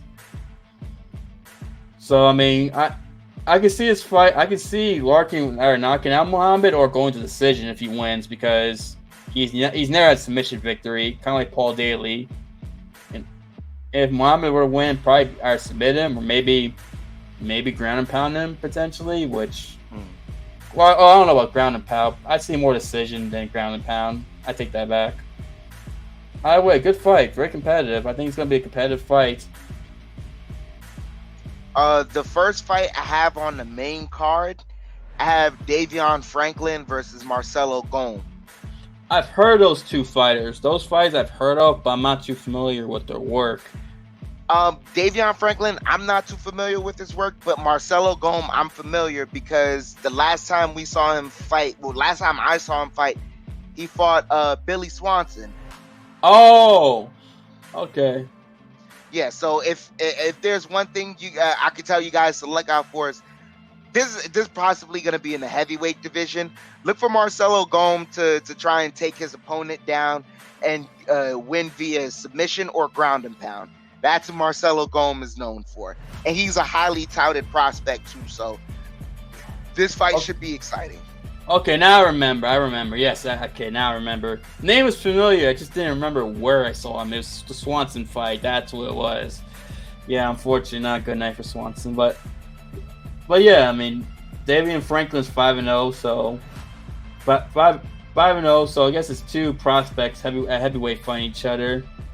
So I guess it probably ended finish. It's heavyweights typically. Heavyweights, we all know heavyweights have power, so. Doesn't matter, it's UFC, Bellator, heavyweight MMA fighters have power, so probably gonna be in the finish potentially, or maybe a decision where someone dominates the other. It's usually like that heavyweights. Sometimes you'll get like a competitive back and forth fight, but a lot of heavyweight fights finish or just dominant decision. Oh yeah. So I mean, but yeah, that's it for the main card. Is there any fight on the prelims you're looking forward to? One fight I find interesting is the brother of the Bellator light heavyweight champion Viktor Nemkov. Brother of Vadim Nemkov. Viktor Nemkov is flying the undercard against Jose Augusto. Ooh, that's a name that I believe. Yeah, he fought Rumble Johnson in the tournament, the Bellator light heavyweight tournament, and lost the Rumble. That fight is back on? Oh, wait, it's not. Wait, it's off? Yeah, I think it's canceled. Oh, never mind. Nemkov has an injury, yeah. Okay, never mind. I'm sorry. My sheets, it says it was on. My apologies there. Yeah, I was looking forward to that. I did want to see how the brother of the champ will do, considering Vadim's done very well. Although the last fight wasn't his best against Corey Anderson, but Corey Anderson ain't no joke. I mean, Nemkov did well in the first round, but the second, third round, Anderson was doing very well in that fight. Yeah. Some unfortunate headbutts. But they'll rematch that. Yeah. Oh my gosh, I don't even want to get back into that. Anyways, a fight that I'm looking forward to. I keep seeing, I say this guy's name over and over, man. Bobby King. He's on the prelims. This guy has knockout power. He showed the last time he went in the ring there, he showed that he can mix it up. He was using a lot of jiu-jitsu, a lot of grappling for his last fight. So I want to see what he does with this fight. He faces Gadzi Rabadanov. So I'm excited for that. But yeah, these go ahead. No, go ahead. Now I'm saying that these fights on the preliminaries, you know where you can find them, right? On YouTube for free. For free. And the prelim starts at 7 p.m. on YouTube Eastern Time. The main card starts at 10 p.m. Eastern Time on Showtime. Oh yeah, I'm looking forward to that. But Eastern Time on Showtime. I just want to clarify myself. I think it sounds too similar. I was afraid that people might get confused. I was saying 10 p.m. Eastern Time on Showtime. There we go. Yes, sir. And guys, like we say, you know, as much as you guys support us, please go over to Bellator, subscribe to the channel, hit the notification bell, because once you hit that notification bell, like I do, like Austin does, you're going to get that notification. It's going to let you know an hour before. Then it's going to let you know 30 minutes before it. Hey, some fights are coming up for free. Come watch these. So please tune in and enjoy that this Friday. Yep. But that's not the only MMA show we got this upcoming weekend.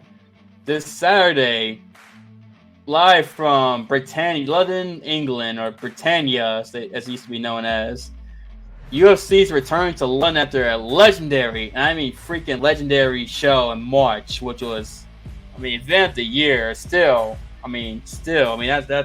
we can do a video talking about the greatness of that freaking event. The UFC's back because they recognize. Well, I get Tom Aspinall credit. I think Tom Aspinall deserves a lot of credit because after that victory over Volkov, Dana White and UFC are talking about bringing him to Vegas, and Tom said no, not yet. You saw this crowd's reaction. I want to keep fighting in England, not yet. And UFC listened. They brought this event back to London 4 months after their legendary card, and I'm just hyped for this, man. I'm freaking hyped, man. I'm so excited. Main card's good. First of all, before we break down, just talk about how happy you are back in London with a good car as well. I'm excited for it, man. We're back. How could you not go back after that? Just the atmosphere that they leave you with. How do you not go back to there? Like, it's just, they love fighting. They love fighting. They love the fighters. They love just being. There's one of these few moments where you just feel like the crowd is just happy to be there. And whenever you show up in London, and you're putting on a fight promotion, the crowd sometimes is just, they act like they're just happy to be there. And that type of energy, it makes for a great event. So I'm excited for this one. Me too. This is awesome. This is gonna be a great. I can't wait for this card. And the main event is a big reason why, because this is an excellent main event. They got Tom Aspinall goes against Curtis Blades in the main event in the heavyweight division. Curtis Blades being ranked number 4, Aspinall number 6. Top 10 heavyweights. Curtis Blades coming off 2 victories in a row for Jairzinho Rozenstruik and Chris Daukaus back in March. And speaking of March, Tom Aspinall has come up the victory over Alexander Volkov in the first round via arm in the first round. And Aspinall has won his last. I think he's 5-0 in the UFC, if I'm mistaken. Yeah, he's 5-0 in the UFC. Tom Aspinall is he's just blazed through the UFC. I think all 5 of his fights they don't total 15 minutes. I think it's less than 15 minutes. All 5 of his fights, which is absurd. I think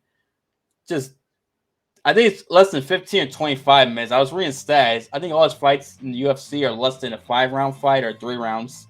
Something crazy. Aspinall is just steamrolls opponents.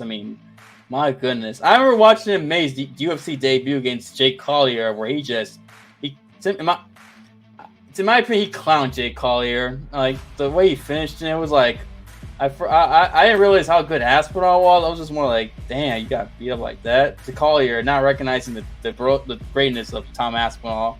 And he kept winning. He beat Sergey Pavlovich, who's about to fight Derek Lewis next week in the important heavyweight fights.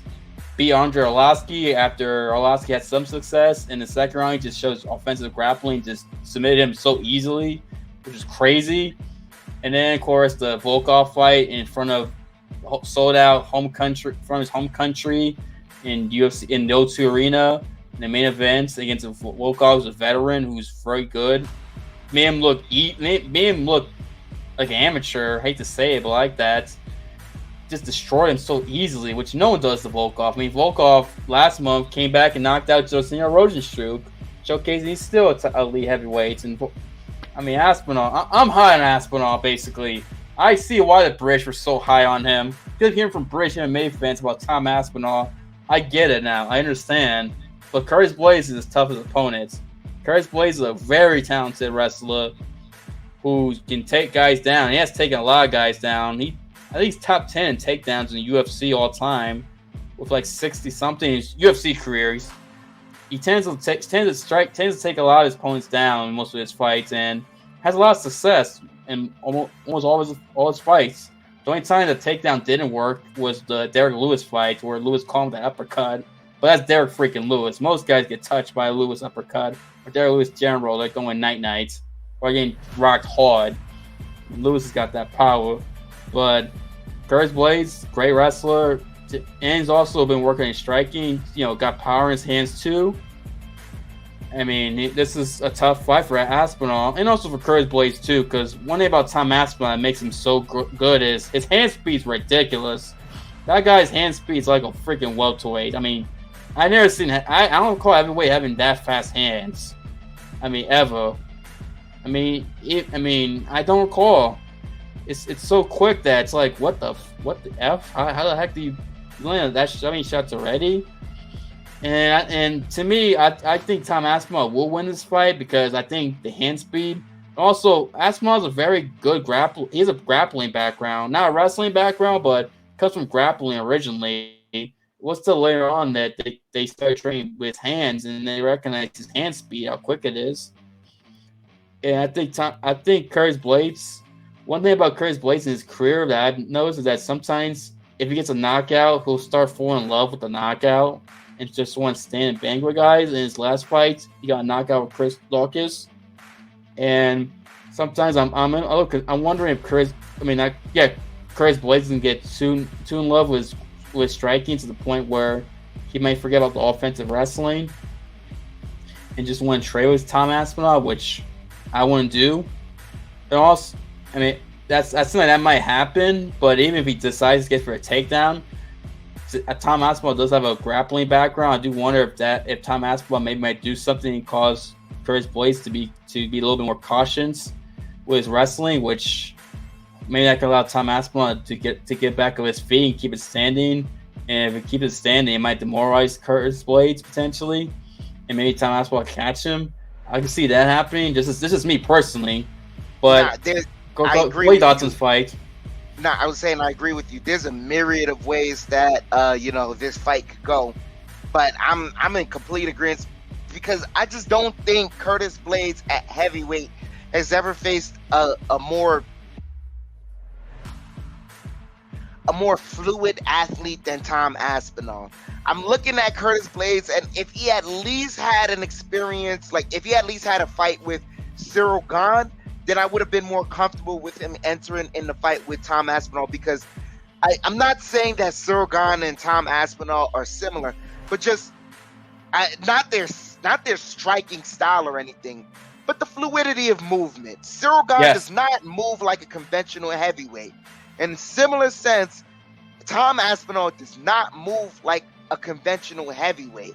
So now, if that's what you like, if somewhere along the way you had an experience of fighting with Cyril Gane and you had that experience in the back pocket, then you could be like, okay, I've registered with guys who move different. It's not gonna be, I'm gonna have to get used to it by the time the day comes. But he's not throwing me off somewhere where I can't, I just can't manage. I don't see how Curtis Blades manages because, like you said, he may fall in love with his hands. And there is some tape out there where Tom Aspinall, he's kind of said that, Curtis Blades is his favorite heavyweight in the division. And he's always felt that Curtis Blades could be a bad matchup for him because Curtis Blades could mix it up so much. That's only if Curtis Blades mixes it up. The other thing too is Tom Aspinall, he's smart enough to know if he puts Curtis Blades on the back foot, then there is no mixing it up. Curtis Blades follows his rules in the octagon. So I'm looking forward to seeing this fight. Like you said, I think Tom Aspinall, it should be the favorite, which he is, because that he just moves different. He's a different athlete and a different animal for the division. One thing that helps Tom Aspinall is that he's already main evented in London. Normally main eventing in your not his hometown, his home country, in front of his home country fans. That if he had done that with Volkov already, maybe been question marks when the pressure gets him, will he crack? But because he already did against Volkov and did so damn well, that pressure is not there this time. He's main eventing again in London, same arena, a few months later. He's got experience, and I think that helps him tremendously. If he was nervous with Volkov, he didn't seem like in that fight, so he's not going to be nervous in this fight. I think that helps him a bit too. Something also to think about as well. The fact that he's already done this, main eventing in the O2 Arena. Yeah, but I'm interested in this fight. I'm excited for this one back in London with Aspinall in the main event. Yes. But we can move on from this fight to the co-main event. Jack Hermansson versus Chris Curtis. Oh, man. I don't know what to expect from this fight right now because Chris Curtis is coming in last minute. Right. Originally, I'm sorry. Go ahead. No, originally, like you were gonna say, originally it was supposed to be Darren Till, but once again, Darren Till gets another fight camp injury, so he's unable to perform, and it's depressing for Darren Till on the essence that right now, on the fact that right now he's kind of put it out there that he's facing depression. He just can't go out there and perform right now. So another thing is, like, as a fighter, he's gone through all these, moments where he can't get into the ring. Something I want to ask, just like as a man, how do you feed your family and things of that nature? Because you can't even get in the ring to do your job. It sucks for Darren Till right now.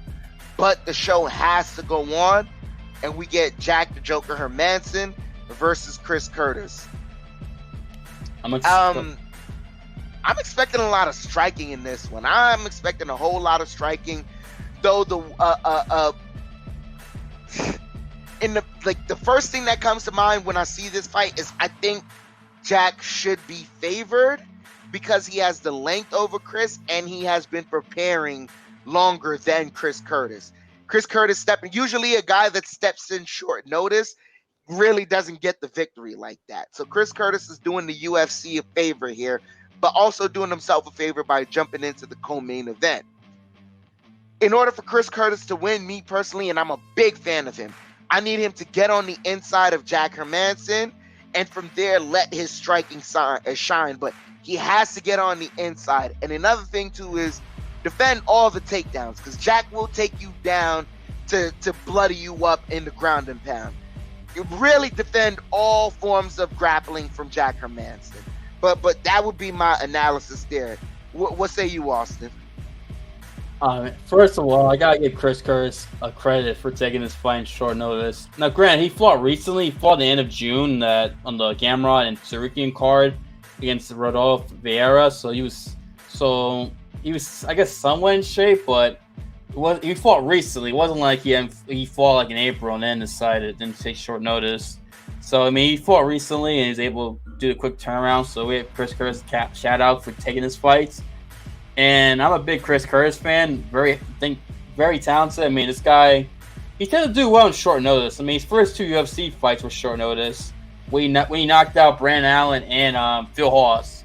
Well, Phil Hawes, then Brandon Allen, in that order. Mm-hmm. And this was less than a year ago. I mean, Chris, think about this. This man went from 12 years fighting before getting to the UFC, and then 2 back-to-back knockouts, and then then gets another victory, and then less than a year after making a UFC debut, he's in the co-main events against a top 10 opponents in Jack Hermansson. I mean, this guy, his career has just got like a rocket ship with him, and he's made the most of his career because he's performing well and doing well. And I think Chris Curtis is going to win this fight. I think personally that Chris Curtis does well against grapplers because Rodolfo Vieira, he's credential. We're breaking down that fight. I was mentioning Vieira's background in jiu-jitsu and how good he is. And in that fight, he stuffed all Vieira's takedowns. Vieira didn't land a takedown on him. And Vieira is a very talented grappler. And Brandon Allen's got a lot of submission victories too. And he did well against him. He knocked him out. And I think personally, I know Jack Hermansson has been in training camp, but I think Chris Curtis tends to do well so far against grapplers now, and I think he might cancel Jack Hermansson's grappling. And Chris Curtis to me is a much better striker than Jack Hermansson. And I think he's going to cancel Jack Hermansson. I think he's going to finish him. I really think Chris Curtis is going to win this fight. I think Chris Curtis by the end of the week, by next Tuesday rather, will be ranked in the top 10. I think he does very well against grapplers, and I think he showcased it in his last 2 UFC fights, and I think he's the better striker, and I think he's going to go out there and be in the top 10, which would be an unbelievable story. The guy, like I said, 12 years fighting before getting the UFC, and then less than a year, he's going to be ranked in the top 10, and I think that's going to happen, personally. Now, it's possible maybe Jack Hermansson being trained camp longer, and can he win? Yeah. Can he get it by decision? Potentially. But I believe Chris Curtis is going to beat Jack Hermansson. I think this is a good matchup for him, and that's why Chris took the fight. But you might be right about what you said. But I'm leaning heavily towards Chris Curtis in this fight. I'm excited for this one. We shall see what happens with that fight. As we move on from that fight to the next fight on the main card, we have in the lightweight division, Jourdain Levitt versus Paddy the Baddy Pimblett. And I don't have a call for this fight. I mean, I know I'm a big Paddy fan. Of course, I got Paddy winning this fight. But Jourdain Levitt is talking about he's going to twerk on Paddy, beat him up, twerk on him, and then go home. I don't approve any of that. But then Paddy responded by saying he's going to teabag Jourdain Levitt. I don't approve of that either. I just want to see the fight already. I don't have a favorite for this fight. I mean, yes, Paddy, of course. I think Paddy's a better striker than him. I think Jourdain's probably want to go to grappling with Paddy, offensive grappling, not knowing that Paddy does a lot of offensive grappling himself. So Paddy's defense is going to have to be on point there. But other than that, as far as striking, man, I think Paddy's got it, and he's gonna go in for the finish. But yeah, twerking versus teabagging, I guess. First, let me start this. I mentioned Tom Aspinall fighting in 02 main eventing, how he already did it, and how he has no pressure. Paddy Pimblett's got some pressure, but because he already fought in the 02 and won, it's not gonna be high. It's not. I mean, he's barely got pressure because he already did the walk. He already fought in front of his home countrymen.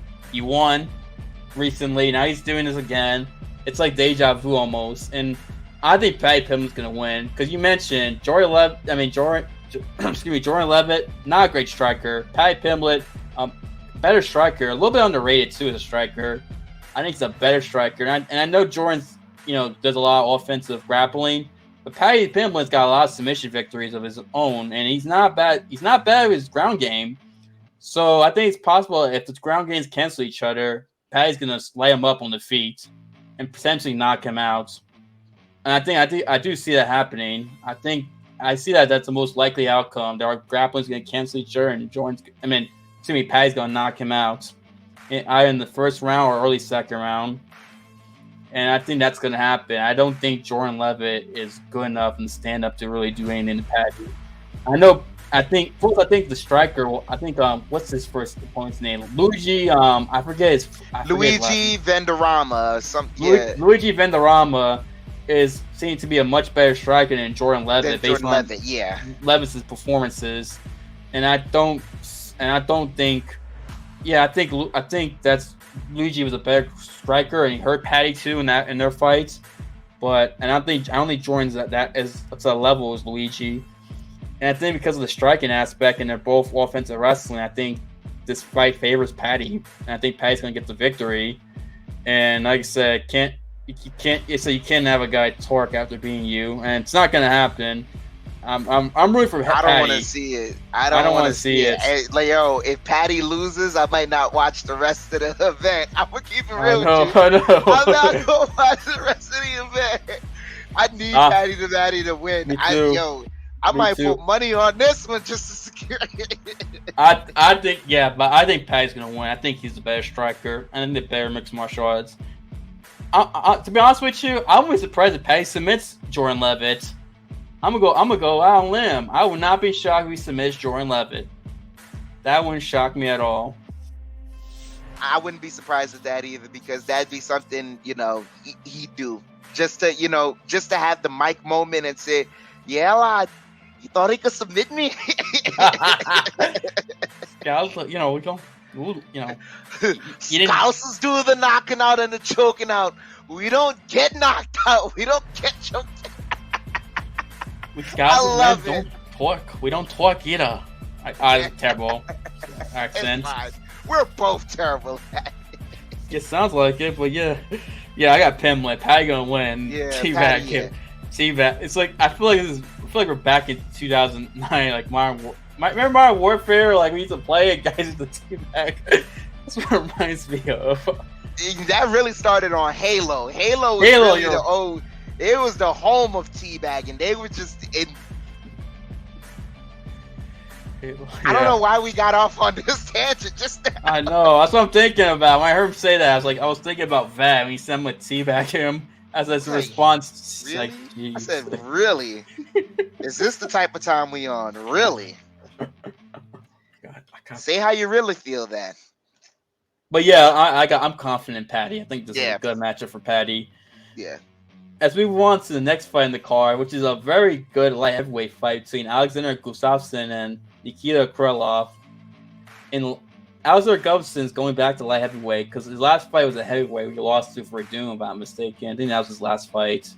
And he didn't look good against Verdum. Didn't look good. Verdum just basically controlled him, ragdolled him, and was able to submit him. As Gustafsson comes back to light heavyweight again, where he had his success and fought for the title 3 times, and had great title fights with John Jones and Daniel Cormier. In my opinion, was underrated fights in UFC history. Cormier, Gustafsson for its light heavyweight title, and this is it is crazy. If you had told me 4 or 3 years ago that these two were fighting, I would have said Gustafsson would beat him easily. But now, I think Krylov is the favorite and should be the favorite. He's been fighting more recently, and also he's only 30 years old, which is crazy because Krylov's been in UFC forever. And he's only 30. He got into UFC young, and he's fought a lot of good fighters. Lost some, beat some. He's very talented and kind of underrated in my opinion, Nikita Krylov. And was doing well against Paul Craig, who's on this card. Was doing very well. And Paul Craig was in trouble, but Paul Craig pulled a miracle out. That's Paul Craig doing Paul Craig things, yeah. And submitted him to the triangle. I mean, but that's like you said, Paul Craig being Paul Craig. But yeah, I mean, I'm leaning towards Krylov in this fight, which is crazy. I would never have said that several years ago against Gustafsson. You know what's crazy? As you said that, I was like, is this a sort of like it felt wrong hearing you say that? But as you explained it, I go, yeah, that's right. That's right. That's all true. It's all true. And for that reason, I agree with you there, man. I don't unless Alexander Gustafsson is truly rejuvenated and he feels like, hey, man, you know what? I'm ready to come back in here and with a purpose, and I feel like I can do what I need to do, and hopefully he can show something new that we haven't seen with the little mixing in with a little bit of the usual old Gustafsson stuff that we've seen. Maybe there's a possibility, but I agree with you, man. Alexander Gustafsson has not looked all too clean his last couple of performances, and Krylov, you just lost to Burgos. That's it. You just lost to Burgos. Burgos is a different animal. I agree. Yeah, I totally agree. And Krylov's a finisher too. He's 26 of his 27 victories are by finish. 15 submissions, 11 knockouts. His last victory was a decision victory over Johnny Walker. Other than that, he's finished all of his opponents, turns to victory. So I wouldn't be surprised. I think he might finish Gustafsson. I don't know how, but I think he's going to finish him if he wins. I mean, personally, but because I don't know. Gustafsson retired, now he's back. I don't know what, I don't know if he came back because, I don't know if he's doing it for the right reasons. I'm not questioning. You never really know, yeah. Yeah, because I have no idea. Obviously, I don't know. Obviously, I don't know the guy, but still. I'm gonna look. It's not something to we're not bashing anyone when we say this, but fighters have a job to do, and their job is to fight. Their job isn't to win or to lose. Their job is to fight. Now, we would all hope that every fighter thinks that their job is to win, but it really isn't. The moment they can book a fight, that means they've secured some form of paycheck, and that's an employment. Notice, like, same way some people, how do I say it? Like the guy that folds shirts at Old Navy. Yep. There's some guys that they come in and they just want to fold enough shirts that to make the time go by. And there's other people, when they come into Old Navy to fold shirts, they want it to be presentable in a certain way that the customer, when they come in, they have it, this, that, whatever. Some guys just come in to get the check and leave. You never know who's doing it for what reason. Right. Exactly. You never know. Maybe sometimes fighters can retire to still got the itch, and sometimes he still has the itch to fight. And like I said, his last fight was in 2020, so it's about 2 years since his last fight. And that was that loss to Verdum that I mentioned, heavyweights, which he got ragdolled by Verdum. So since retiring in 2019, he's only fought once, and he didn't look good. So yeah, I mean, it seems like it's crazy that I'm picking Krylov against freaking Gustafsson. That seems like impossible several years ago, but then again, the fact that you're saying it seemed like it wouldn't have been possible several years ago, maybe it's that time, You right. Never really know when the sport is done with you until it's done with you. It's crazy. Gustafsson's only 35, though. He's not an old guy. He's 35. By no means an old guy, but you're not like the wars he went through. Yes, Jones and Cormier. Yeah. You don't leave better for it. You actually leave worse for it. You always gonna leave a piece of you in that octagon. And then also that Rumble loss, where Rumble knocked him out and badly. That didn't help either. That Rumble loss. That's a good point. Also, those two losses, the wars you mentioned. Yes, fair point. But yeah, Krylov's underrated though. Krylov's a good fighter though. He's made improvements. He's definitely a good, talented fighter. He's fought a lot of tough guys, beaten some of them too. But and like I said, Krylov was doing well against Paul Craig, but Paul Craig did Paul Craig thing and won. But yeah, I think Krylov will win. But we'll just see how Gustafsson looks in this fight coming up on Saturday. Can't wait for that. As we move on to the next fight on this card, which is the second fight in women's flyweight team, Molly McCann and Hannah Goldie. I think this fight seems like, to me, I think it's the biggest odds in terms of like. I think Molly McCann's the biggest favorite of everyone on the card. She is the biggest. She's a minus 390 favorite. They essentially, Vegas says they expect Molly McCann to ragdoll Hannah Goldie. Yeah, and I agree. I think. Yeah. No, it's just not. I'm not laughing at It's just the way you said. Yeah, Vegas got it right again. I hate to say it, cause I think Hannah Goldie fights out of Orlando where I live. I hate to say it, I really do, but You can't root for the hometown girl. I don't think she has a shot. Cause I think Molly McCann's a competition. Both women have fought. Molly McCann's fought better competition. She's done well. I mean, yeah, she's had her losses, but recently Molly McCann's put together. I mean, that loss of Talia Santos looks pretty damn good now. Because Molly lost to, because you see what Talia Santos done. Because Talia Santos moved on to, yeah, exactly. Not only that, but like even when she lost to Talia Santos, it wasn't like Talia just completely made her look inept. It's just like that. No, yeah, you're right. Yeah, nah, but I mean, if Vegas is saying that, what much more do you want me to say about this fight? I don't expect another Shadow Realm sending. That was unique. No, I don't. I mean, someone's getting sent to the Shadow Realm, but I don't know who.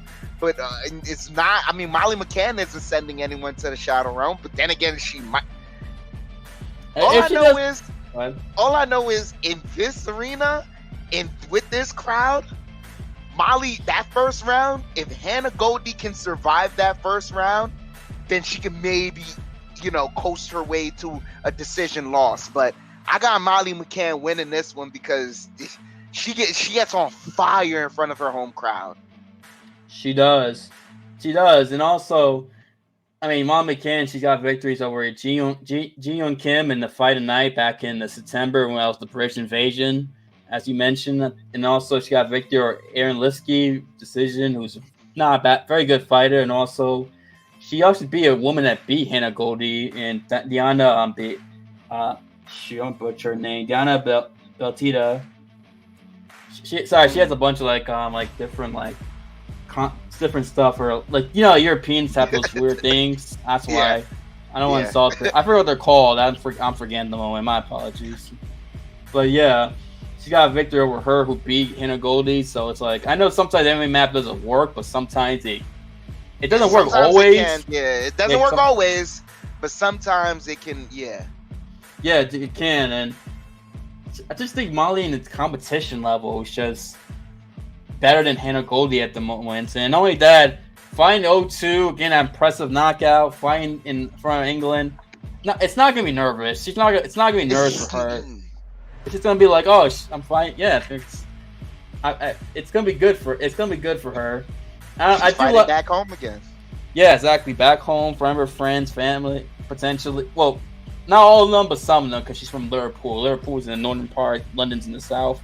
Geography, but you get what I mean. From her home country, men and women. So yeah, I got Molly McCann winning this fight, and she seems like she's put it together now. It seems like she's been more refocused and stepping up, and and fighting better than before. So I mean, this is gonna be another showcase for Molly potentially from her home in England. Oh yeah. From there, I guess we can move on from that to the first fight on the main card. Volkan Oezdemir versus Paul Bear Jew Craig. Ooh. I'm sorry, I'm smiling. I love Paul Craig. I like Paul Craig too. I love Paul Craig. I love watching Paul Craig fight. Yo, this guy is. I remember watching him versus Jamal Hill, and I thought, man, Jamal Hill probably got something on him. And the way he broke Jamal Hill's arm clean. And part of that wasn't even Jamal Hill's fault. I think that the referee that day, whoever that referee was, he was truly inept, and I haven't seen him ref another match since. That's true. Yeah, that's a good point. It was an older guy with a ponytail. He looked like he could have been on Cheech and Chong, but I haven't seen him ref. I'm serious. He looked like he could have been Cheech. That's all I'm gonna say. But yeah, I haven't seen him ref since. And Paul Craig, man, I don't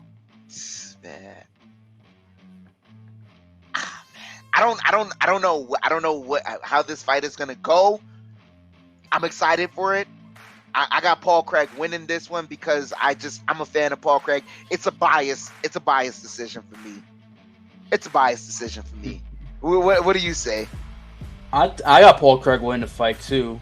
I think Paul Craig is just his momentum on Paul Craig's side. Uzdemir, he hasn't looked the same. Uzdemir's had his moments, but he hasn't been consistent. I know he fought for. Before we got to the UFC, he was knocking dudes out in record time. He was no time because it was quick. His fights, just knocking dudes out left and right.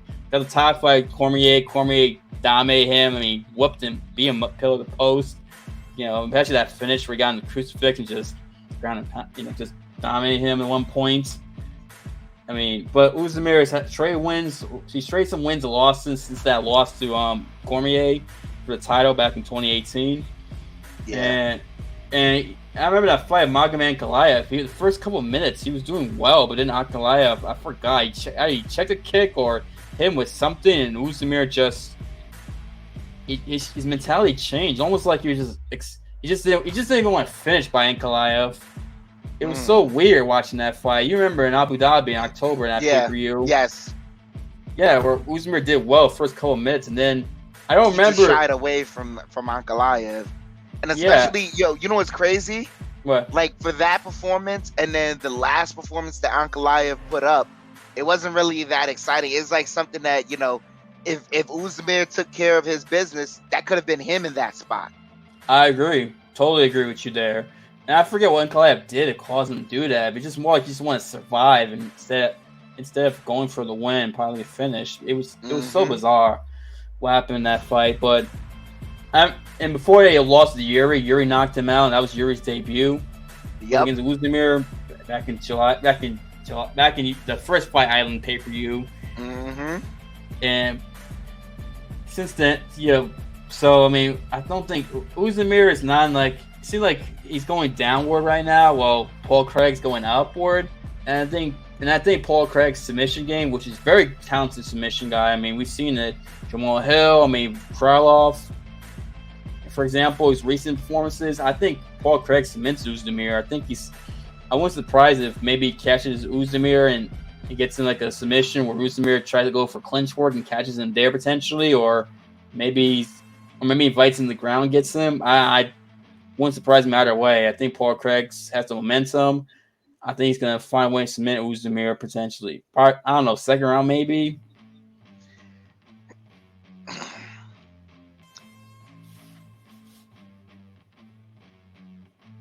I don't know if this escapes the first round. Oh, man. I was thinking that, but I'm being bold. You know what? You were thinking it. I'm going to say it. I don't think this escapes the first round because of just the rate of which Paul Craig has been getting his submissions off. He's addressing it early in the round. He's making sure there's little to no perspiration on either bodies. He's making, we going in there. I'm going in there to hold on to you and break something. Yep.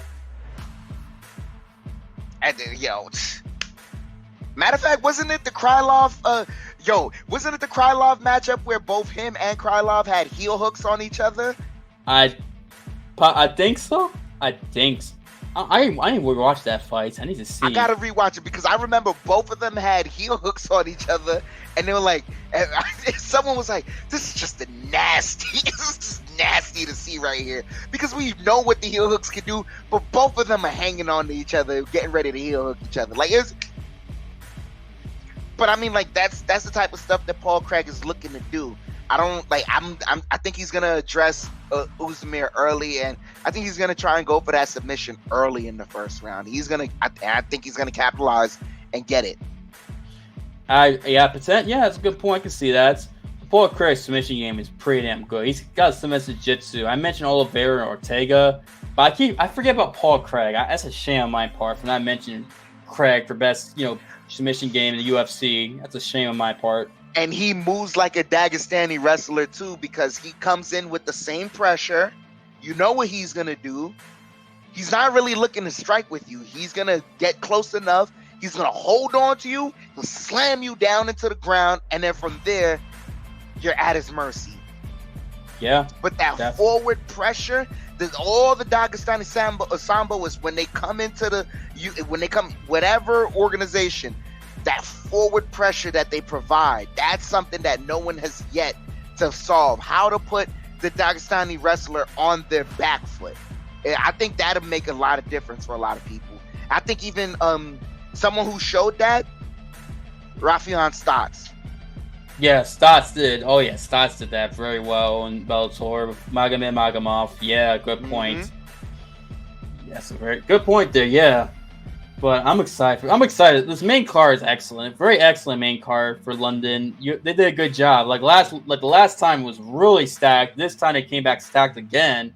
The British fans got a great card, and it starts early for them. They don't have to stay up late, and we get Saturday afternoon fights, which is pretty cool. We get a Saturday afternoon fight. We got it Long Island and ABC, and now we're getting it in London. It's gonna be. I'm excited for this. What I can say though is thank you to the UFC for making this not like well, I mean, it is gonna start roughly around the same time, I guess, whatever. But I mean, the at least you're starting an hour later. Like, let me wake up late on Saturday, just a little bit. Okay, yeah, it starts at 3 p.m. That's right. 3 p.m. Eastern time, 12 p.m. Pacific, and 8 o'clock in British time for the UK fans. But anything you want to mention the prelims real quick? Any fights? I gotta mention this guy. He was talking just like, not trash, but he was like, "Yo, I can't wait to be in the UFC. Dana White, you're gonna be my uncle. Sean, you're my uncle, and DC, you're my uncle. I can't wait till you and Bisping are gonna be interviewing me in the winner's circle every time." This guy was confident, and he came out and showed that confidence in dominating fashion in his UFC debut. Muhammad Mokaev, he's facing Charles Johnson in the flyweight division. I'm excited to see what Muhammad Mokaev is going to do again, because this guy is so exciting as a prospect. Yeah, I'm excited for that fight. Yeah, I'm excited, especially especially when I found the trash talk between the two of them, where, you know, I guess, I forgot, Muhammad had like a machine gun. First of all, in England, I don't know if that's like a airsoft or what, but you see the picture of him with the car, he the was machine just gun. Sitting there with it. Yep, he's like, I'm loading up. I'm ready for war. Yeah, and war. Charles got upset, saying, where he's from, they don't play that, and he's like, and Muhammad's like, I'm from Dagestan. I know how serious stuff gets. I mean, I'm thinking. Football, boxing, MMA.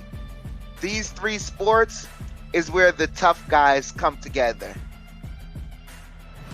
Yeah. From all around the world, everyone's got a story about how rough and tough they've got it. Right. And it's not any disrespect to Charles and how he, operates and what's going on in his environment. But I'm gonna tell you like this. I used to think New York was the toughest place.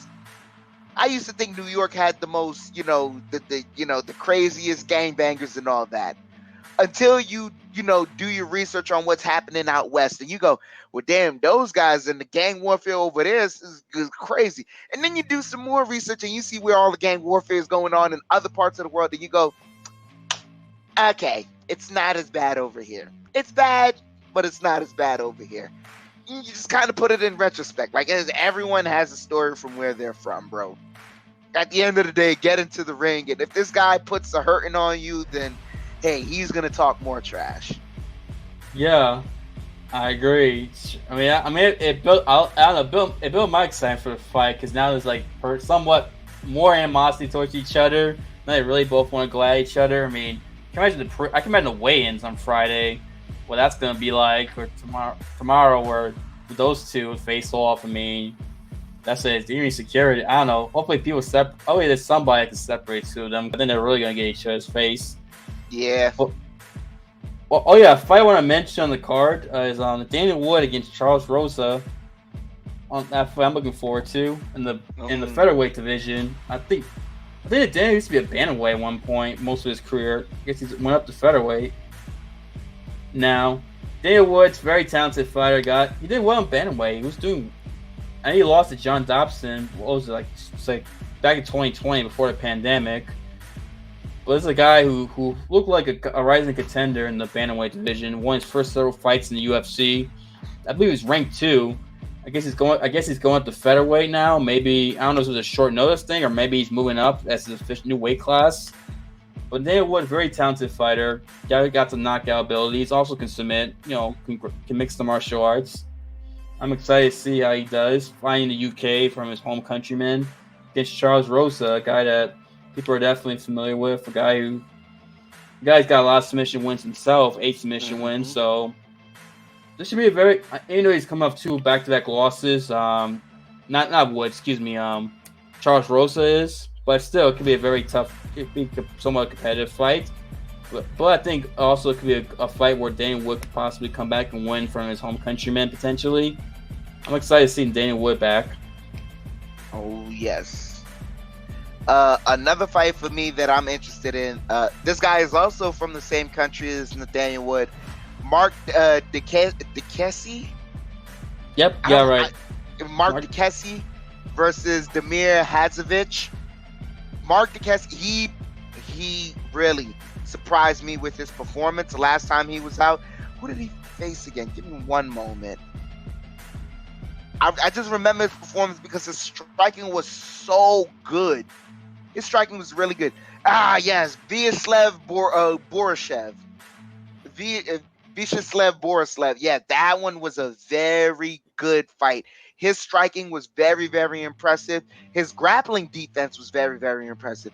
And just the way he was able to just, compose himself throughout the ring, it just made me excited to see him. So Mark Dukesi, I'm excited to see him. Yeah, and good. Yeah, I one more fight I want to mention is Makwan Amirkhani against Jonathan Pierce. That should Makwan Amirkhani is a very good fighter. Always very talented. A guy did have an amateur boxing background, but he's known for his submission game. He's got 12 submissions. More of a submission guy than he's a boxer.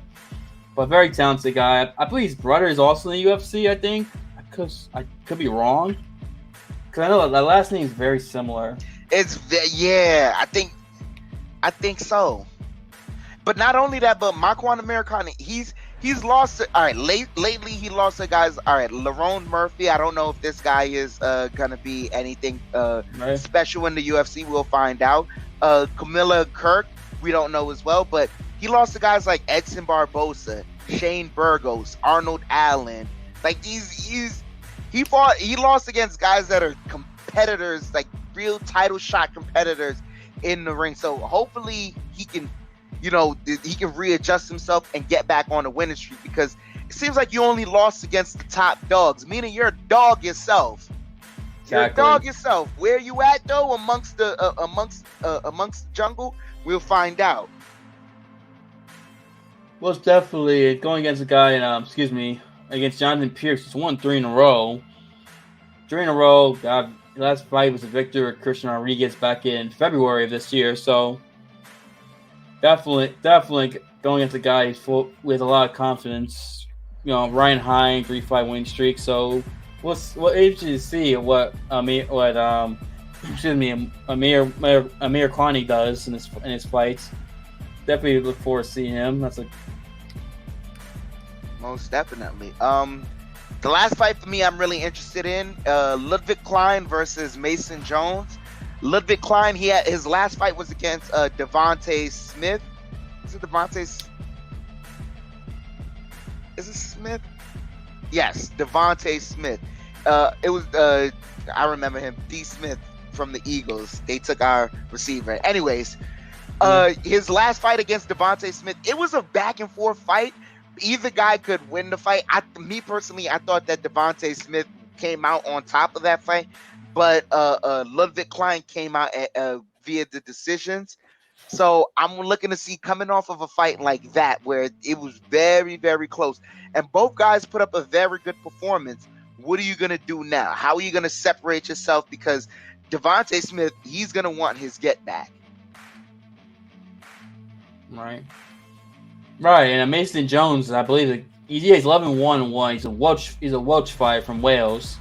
There's several Welsh fights in this card. I mean, several guys from Wales coming up in UFC. We talk about Jack Shore, even though he lost, but still Jack Shore. You got Mason Jones. I believe there's another Welsh fighter in this card, if I'm mistaken. How did Jack Shore not make this card? I know, it's crazy against Ricky Simone too. A big fight. And he pops in London. Yeah, he fought in the last London card. He got a big card. He popped. He got a good crowd reaction. I don't understand it, but yeah. Yeah, it is what. Yeah, I agree. I'm totally with you. But either way, I mean, it seems like the Welsh fighters are starting to make a name for himself, doing well with Jones, 11-1, Jack Shore, and there's another one I keep forgetting. But either way, so we're interested to see how Mason Jones does fighting in front of the UK. You know, not home countryman because it's in England, not Wales, but fellow UK brethren. There we go. That makes sense. Go ahead. We could just say this: between fighting in America and fighting in London, the tickets for family cost way less. The tickets to family cost way less. We'll say that. I agree. Less travel, less money spent. Good point. Yeah. And Paul Craig's fighting in UK also. Scotland's part of UK, so Paul Craig's fighting in England again. He did in London back in March and did well. So, yeah, a lot of UK representation in this card. Great card. Can't wait for it. Starts at 3 p.m. Eastern Time in America, 8 p.m. Pacific, 8 p.m. British Time in the UK, excuse me, and 12 p.m. Pacific for the West Coast. This UFC London card. Can't wait on ESPN Plus. We back at it, man. I don't expect. I'm gonna let you know right now, as an MMA fan, if you expect to get the same thing you got from that first London card, you're being greedy. Yeah, I think you're being greedy. At this point, I'm accepting whatever comes. If it's a dud, we'll be honest. We'll come on here next week and let you guys know if it's a dud. But if they got fireworks, if they got fireworks. We might have to move the base of UFC permanently to London. We might have to do that. Yeah, exactly. London, yep, London town. Yeah, I mean, yeah, it's going. It'll be a good card. Will be as great as that one. I mean, if it lives up to it, my goodness. I mean, if it lives up to that, if it's like that first one, I mean, bro. And that's a high bar. That's why I'm not gonna measure it up to that bar. I'm not even gonna. No. Yeah, right. It's unfair. Right. It's unfair. I agree. It's unfair. But what I can say is that, here's how exciting that crowd is. The stadium is pretty much packed at the beginning of preliminaries. Yep. And I haven't seen that in any American arena. Exactly. Maybe the first Madison Garden card. That's it. That's the only one I can think of. Maybe because it's gonna be crowded, people gonna come in, and then but I mean, even then, I think some guys made it a point to be there early in the last London card, and they were treated to a show. Yeah, definitely. It'll be a good card. This will be a good card for sure, but. I can't wait for it. Good card. Can't wait. Glad they're back in London. The crowd's going to be freaking epic. That crowd. British crowds, UK crowds, Irish crowds, MMA and combat sports are next level. I mean, not just MMA, but boxing too, with the boxing fights over there. I mean, oh, yes. And, doesn't matter if it's Bellator, UFC, boxing, they're UK and Ireland. Those crowds are freaking insane. So the crowd's definitely going to be up there. Definitely going to be great. But especially when Patty comes out, I mean, they're really going to be freaking going, crazy. Can't wait for that. Can't wait. And speaking, I did want to talk about this briefly because UFC 280 looking like a freaking great pay-per-view in Abu Dhabi in October. You got Islam and Charles Oliveira fighting for the lightweight title. They're looking to make the co-main event that card. TJ Dillashaw and Aljamain Sterling from the bantamweight title. And then Sean Brady and Bilal Muhammad, we know, are fighting that card for sure, which is a good welterweight matchup. And in the welterweight division. And then we talked about earlier, Pyongyang against Sugar Sean O'Malley in Abu Dhabi, which is a big step up for Sean O'Malley, going from Pedro Munoz to freaking Pyongyang. I mean, gotta give Sean O'Malley credit. I mean, taking up tough fights. I mean, no one can claim he's ducking guys anymore. He's going to fight Pyongyang. And then Matuz, they're looking to make Matuz Gamrot and Benel Dariush for that card as well. I believe it might be official, but I could be wrong. If it's not official now, it probably will be by the time we do our next video. I'll say that Abu Dhabi card in October is looking pretty damn stacked with those 5 fights. If that's the main card. So definitely want to touch on that briefly. Definitely, I mean, if that's the 5 fights, good card for Abu Dhabi. That's all I gotta say. Yeah, there's a possibility, but right now that's a lot of time in between.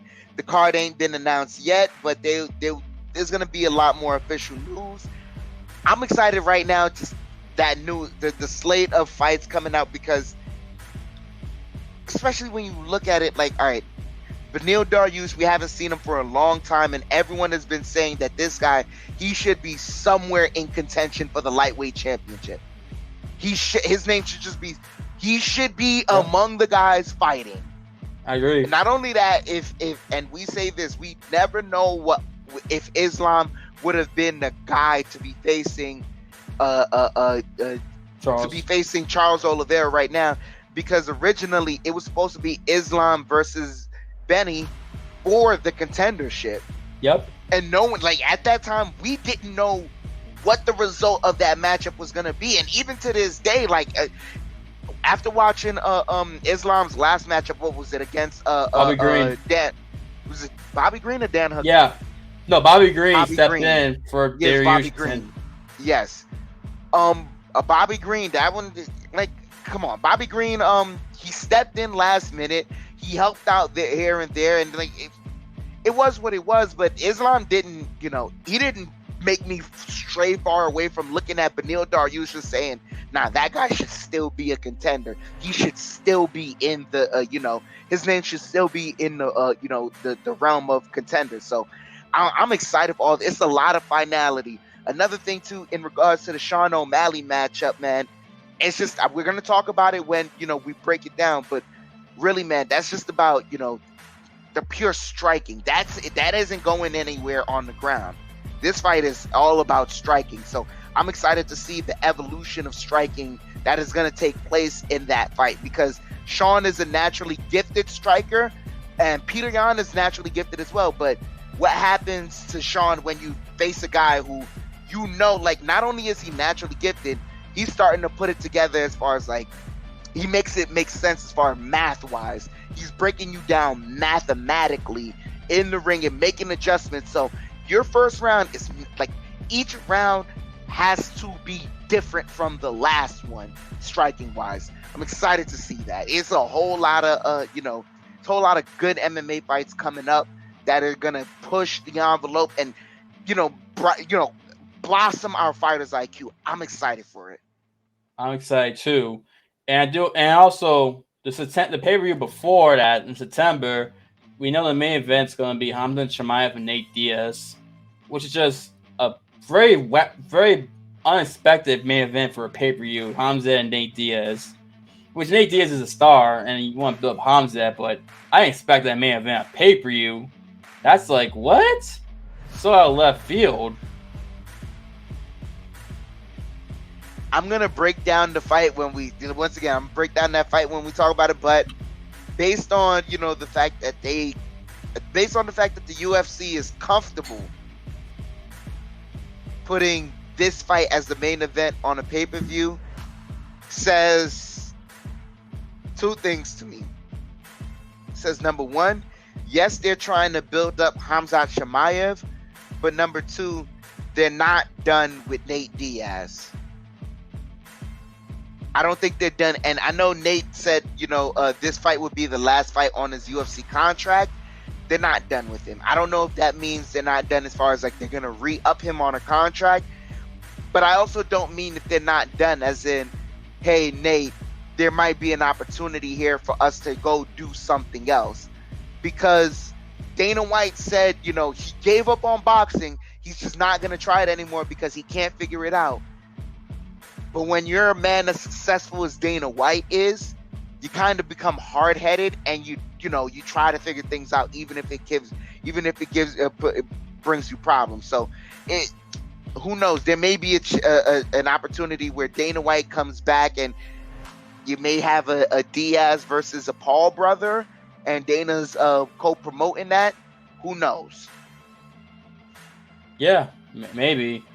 By the way, like I said, out left field for a main event. I did not expect that at main event pay-per-view, but it is what it is. I mean, hopefully that pay-per-view hopefully they can make that pay-per-view, solid pay-per-view with good fights in the undercard. But we will see what the UFC does, because that also matters too, especially that pay-per-view. The undercards and the co-main event definitely matter for that card. If anything, that's a card where the main event doesn't sell you as much as the rest of the card does. Sort of similar to this ABC card that we just went through. Yeah.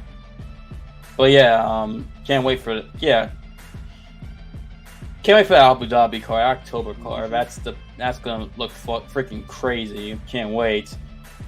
But yeah. Anything else we want to mention before we end the show? Last thing I want to say is oh, Patty the Batty. Oh, Patty the Batty. Oh, Patty the Batty. We here, baby. UFC London. We back. I like that. That's a good call. I like that. I can't wait for when he comes out. They're gonna be chanting that whole arena. Exactly. That's right. Patty does do that. That's right. He does do that. If we ever got Patty on the show, my goodness, that would be crazy. He's too big a star. I know he's too big. He's too big a star. Barstool, but yeah, he is. But still, my last thing is this: gonna be some good fights, in London, and even in Bellator too, but definitely in London. Can't wait for that. And I can't wait to hear the Tom Aspinall chant. I'm not sure if you ever saw afterwards when they're celebrating, they're doing the Tom Aspinall chant outside while throwing beers and stuff. Oh, you don't. I remember this specifically, and this is I didn't realize the level of star that Tom Aspinall was until after the event. UFC is doing their breakdown of the event. Yeah. And they have the studio that they do with Dean and those guys with the big monitor. And then they cut back to in the arena. And the guys are breaking down the thing, and you could just hear in the background, Aspinall. And they're like, this, that, and it was like, yo, the main event was still great. It was so great. Listen to them still chanting. And they were going ham. Not only outside of the arena, they were leaving the arena chanting Aspinall. They were still in the arena giving this man a standing ovation after he left the octagon. The man is a star over there. I'm excited. He is. I mean, Tyson Fury's giving him some love over there, and I should tell you all you need to know. Tyson Fury, cheering for him, rooting for him. He's a star in the UK.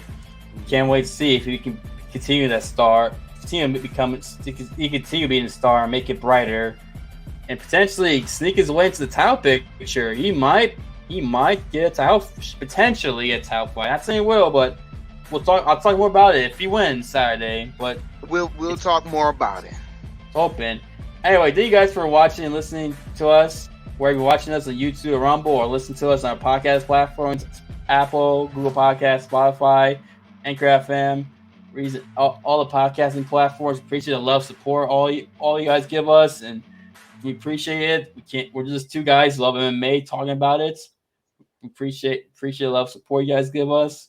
We're fans just like you guys, and thank you guys so much. And you can support the program, as you can see here on screen. For those who's watching us on YouTube, on video platforms, we appreciate the love, support, and can't wait to come back next week, break down the UFC London and Bellator, and also next week's the pay-per-view, 277.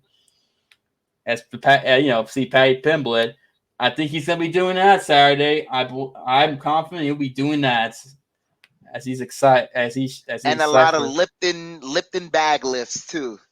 Lipton bag lifts. That's all I'll say. Yep. Can't wait. Can't wait for Saturday. Can't wait to break it down. I'm Austin and Chef Dan. Thank you guys. Have a good day. Good night. We'll see you next time. Peace.